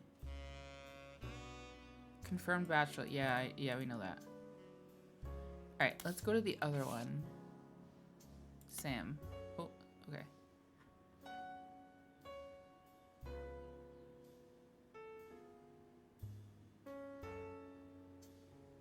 John Miller. I think it's John Miller. I think that's what it is. Okay, but we don't know. I guess it doesn't matter because they're not blood. So we got all the blood relatives, and that's the only thing that matters. I feel bad that I don't know their moms. It's mostly their moms. All right, I think this is Edward Clancy, this guy. Also, I have to switch their pictures. Okay, so he's not this one. He's this one. And then he is This one. Okay. I think this is it. I think this is it. Let's try. Yep, let's do it. Okay. But first. Yay.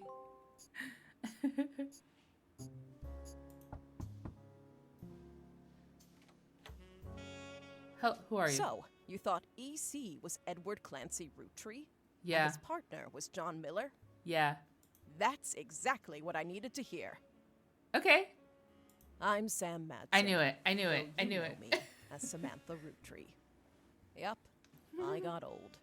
The only picture you have of me is from 40 years ago.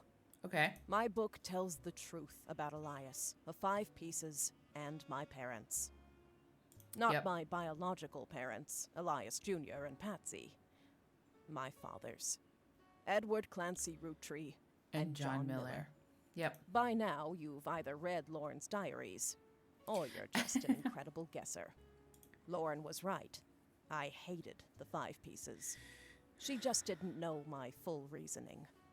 So the excerpt of Lauren's diary is, but even so, she seems to blame more than just the 2 of them. She has no problems with us next gens, but she has a palpable hatred for the 5 pieces and Elias and Gwyneth. My father, Edward Clancy, was a great man. But his identical twin Clancy and his father, Elias, were not. What? At age 16, my father was caught kissing a farmhand. I knew it. I knew it. I knew it. I knew it. I knew it. Because of egg cream. Egg cream comes back. And that makes sense because it's like we discovered. But like, wouldn't there be any kind of, I don't know, something? I mean, I guess they put him on the farm. So like, it was like back in the day. So like nobody really noticed or cared maybe. Back then, they wouldn't even acknowledge gay people existed. Having one in the family was unthinkable. The same year, I was born. A bastard granddaughter. 2 stains on Elias's perfect family. Yikes. He decided to fix both. So that's her uncle. They tried to erase Edward Clancy. Yeah, I They even know. removed his 5 pieces flavor. Yes. His name was deemed a dirty word. He became EC. Egg cream. We were sent to the farm, and the 5 pieces did their best to keep the next generation away. To That's isolate awful. me from family. But Aw. Elias couldn't erase us from existence. Laura never realized I was the little girl from her diary. Who could blame me for being so confused that day? Her father was an exact copy of mine, except without the beard. And while the 5 pieces celebrated a new factory, farmhands did the real work. Yeah. It's a fluke there's a picture of my father at all. But there he is in the background. The 6th 5-piece. Patsy returned, and things got complicated for Elias. She What fought is for this? my freedom, from a life she deemed unworthy. Wait, I didn't find this. Looks like a book. Steamy correspondence. Historical letters from with something. How awful is it that such beauty was ripped from its rightful fate and were sent to live in possession of your brother's twisted twin, an outcast forced to a life of labor under a wicked relative. Patricia Christensen. So that's her mom.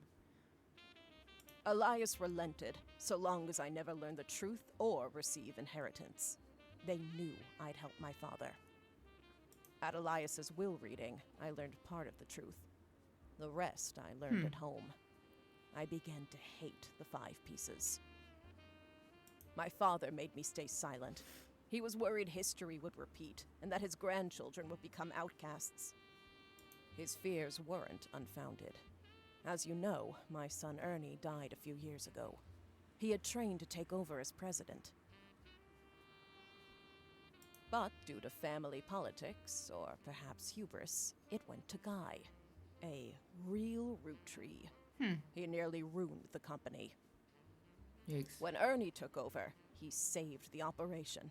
Over 13 years, he made the family billions.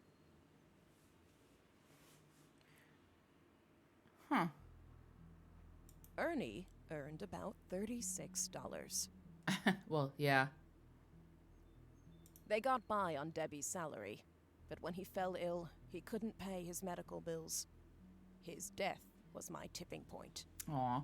And then the daughter couldn't get the money until she turned 18, so that makes sense as to why Debbie was thanking Carl and no, what's her name? Brenda.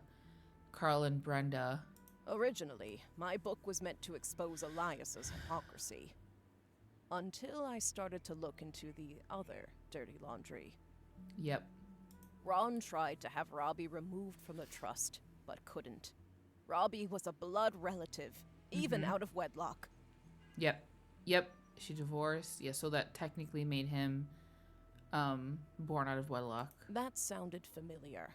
The Clancid Trust that Elias established was designed to secure his family's future. Yep. His entire family's future. He couldn't write exceptions in without the whole thing falling apart. Right. My book can definitively prove that Elias was not the paragon of virtue he's heralded as. Yeah. And that my daughter and granddaughters are just as much family, at least in the eyes of the trust, as anyone else. Oh. So maybe she doesn't have a trust and she doesn't have any money, and that's why the mom was so, like, stressed out because, I don't know. Because I guess, The Clancid Trust will secure their future. Yep. They can decide what to do with their shares. But I'm old, and I'm not in it for the money. The truth has been eating away at me for years, but now I can set the record straight, thanks to you. Yeah. As someone who enjoys searching for the truth, you might understand the power it has. Whitewashing the past to protect the status quo can lead to repercussions in the present and future. So thank you. You knocked it out of the park. With your expert work, the truth will come to light. And when it does, my share of the Clancid Trust is yours. Nice. Like I said at the beginning, set for life. Nice. Looking at the family tree on your wall, now with my father's, everything finally feels complete. Unless a whole lot more Roottrees somehow appear from thin air. This is the last time I'll come knocking. Okay. Thanks again, and so long. Fantastic. Oh. Goodbye.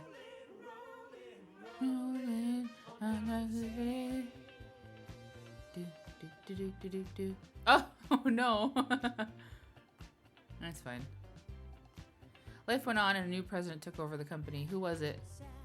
I'm gonna say it's Clark. I think it's Clark. He's a man. And then Jim is like a recluse or something. So I think it's Clark. Who else is a man? I'm trying to think. I don't know. I think it's Clark. I see Roottrees. Let's. Maybe I'll just end the video here, and then I want to see if I can maybe do like a live stream or something of this one. Man, I'm really excited about it. This was so good. I really enjoyed that. It was really fun.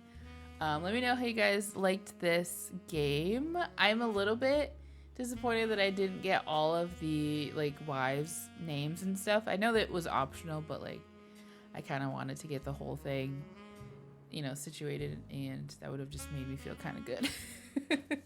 But yeah, thanks so much for watching. I really appreciate it. Don't forget to like, subscribe, become a channel member, support me in the channel. Leave me a comment down below how you feel about this game and about the potential live stream, and I'll see you guys later. Bye.